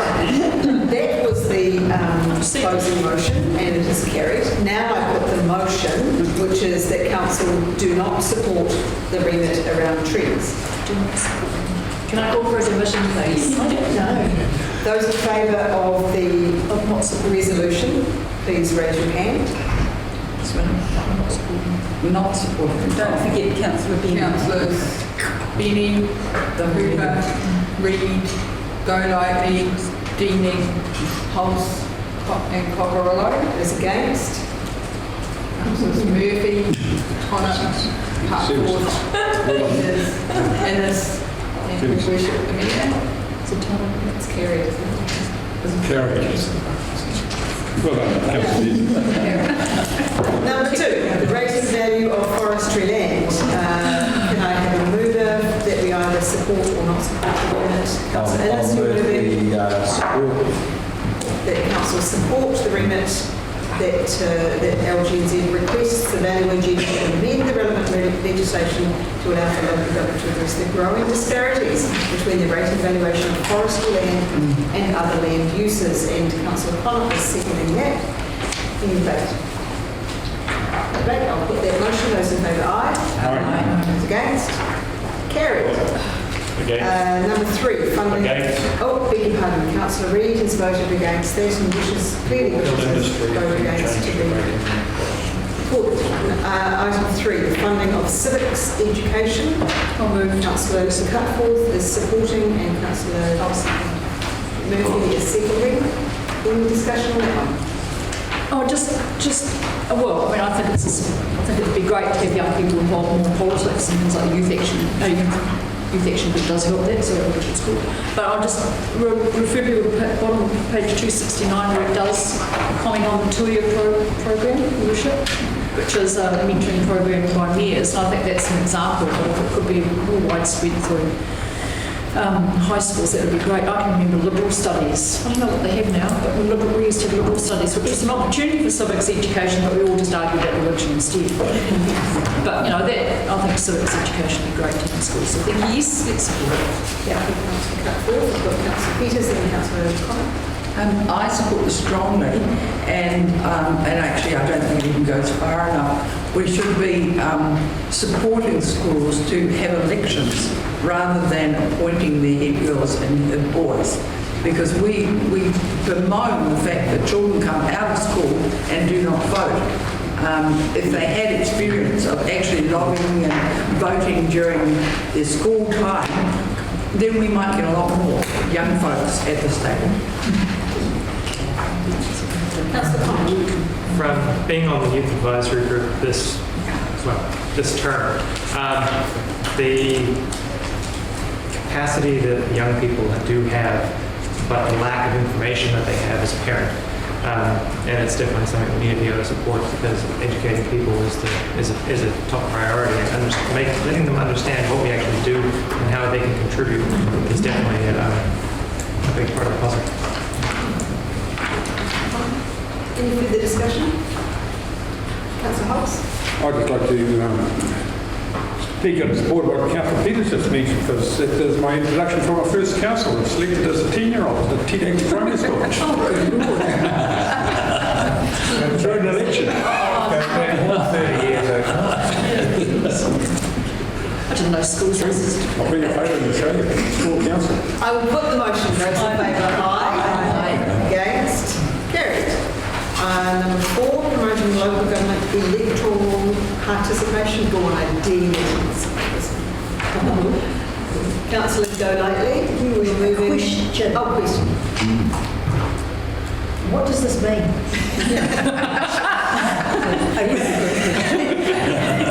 I even read the relevant information. I still don't understand it. So please, James thinks so. be a chance.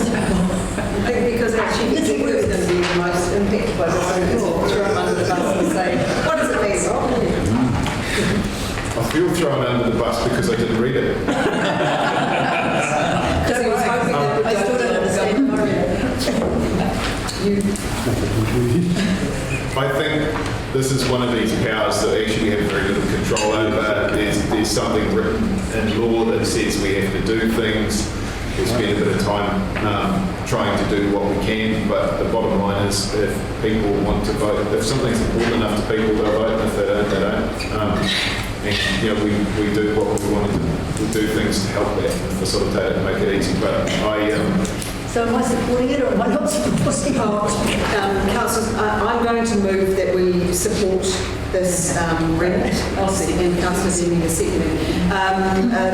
If you look on page 271, the reason why Newport Council North City Council, supported by Zone 3, is putting this forward, it's around neutrality. And I think that's, when you put a chief executive in the position of having to follow this process, when he's actually putting in place the people that will be employing them, that I think that's the real purpose behind it, is to ensure that there's that essence of neutrality. And the Local Government Commission are in a better position to be promoting the whole representative and substantial elected participation in elections rather than at the local level. This is my understanding of what the electoral commission, not local. Sorry, electoral commission. Thank you, electoral commission. That was what I took out of it as well, particularly that 3 months before the election, when everybody stands back and the chief executive trots on eggshells, trying not to say the wrong thing in the wrong place, and have been seen to be supporting a standing councillor rather than somebody from the outside. And if we remove all that away from the chief executive, I think that makes life a lot easier for the whole of council, including councillors. So I'm assuming that's what it means. That's what I took out of it anyway. Councillor Cutforth? Yeah, I mean, without wanting to prolong the agony too much.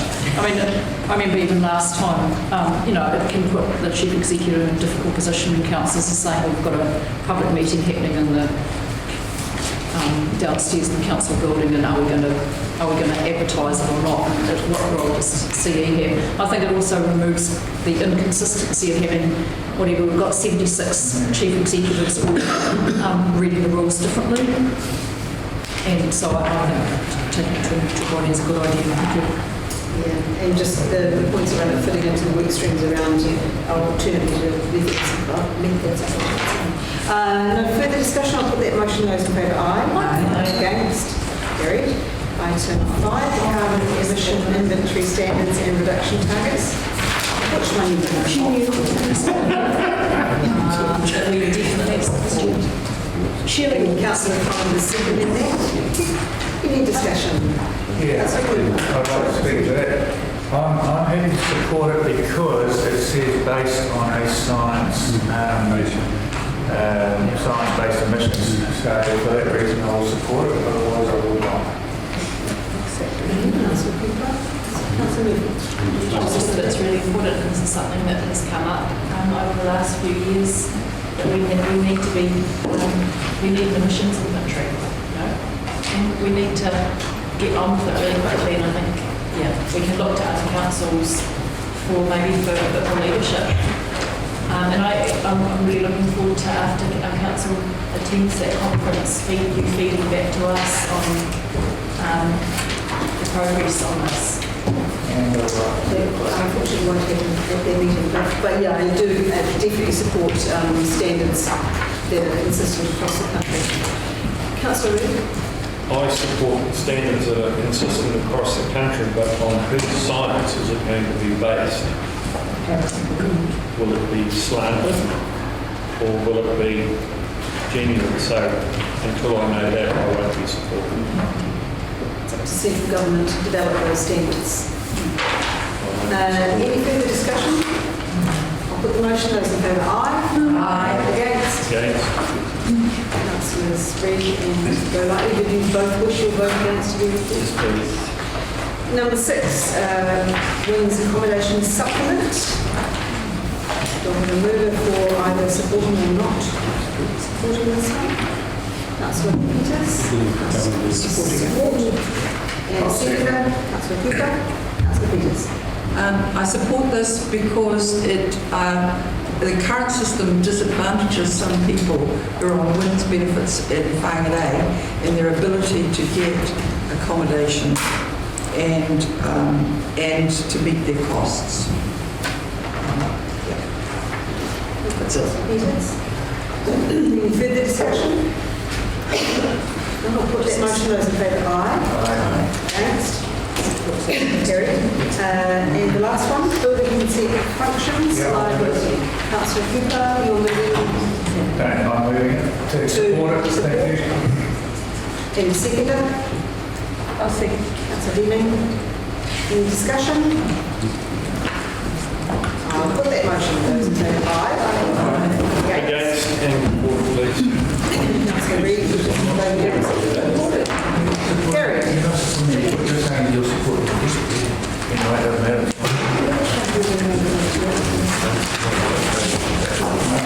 Councillors, that brings us to an end of our open portion of the agenda. We do have the closed session, but I am going to adjourn after we move to the content, because that way it puts in line with Councillor Dennis moving us into confidentiality and Councillor Whangarei seconding. Those in favour, aye. Against?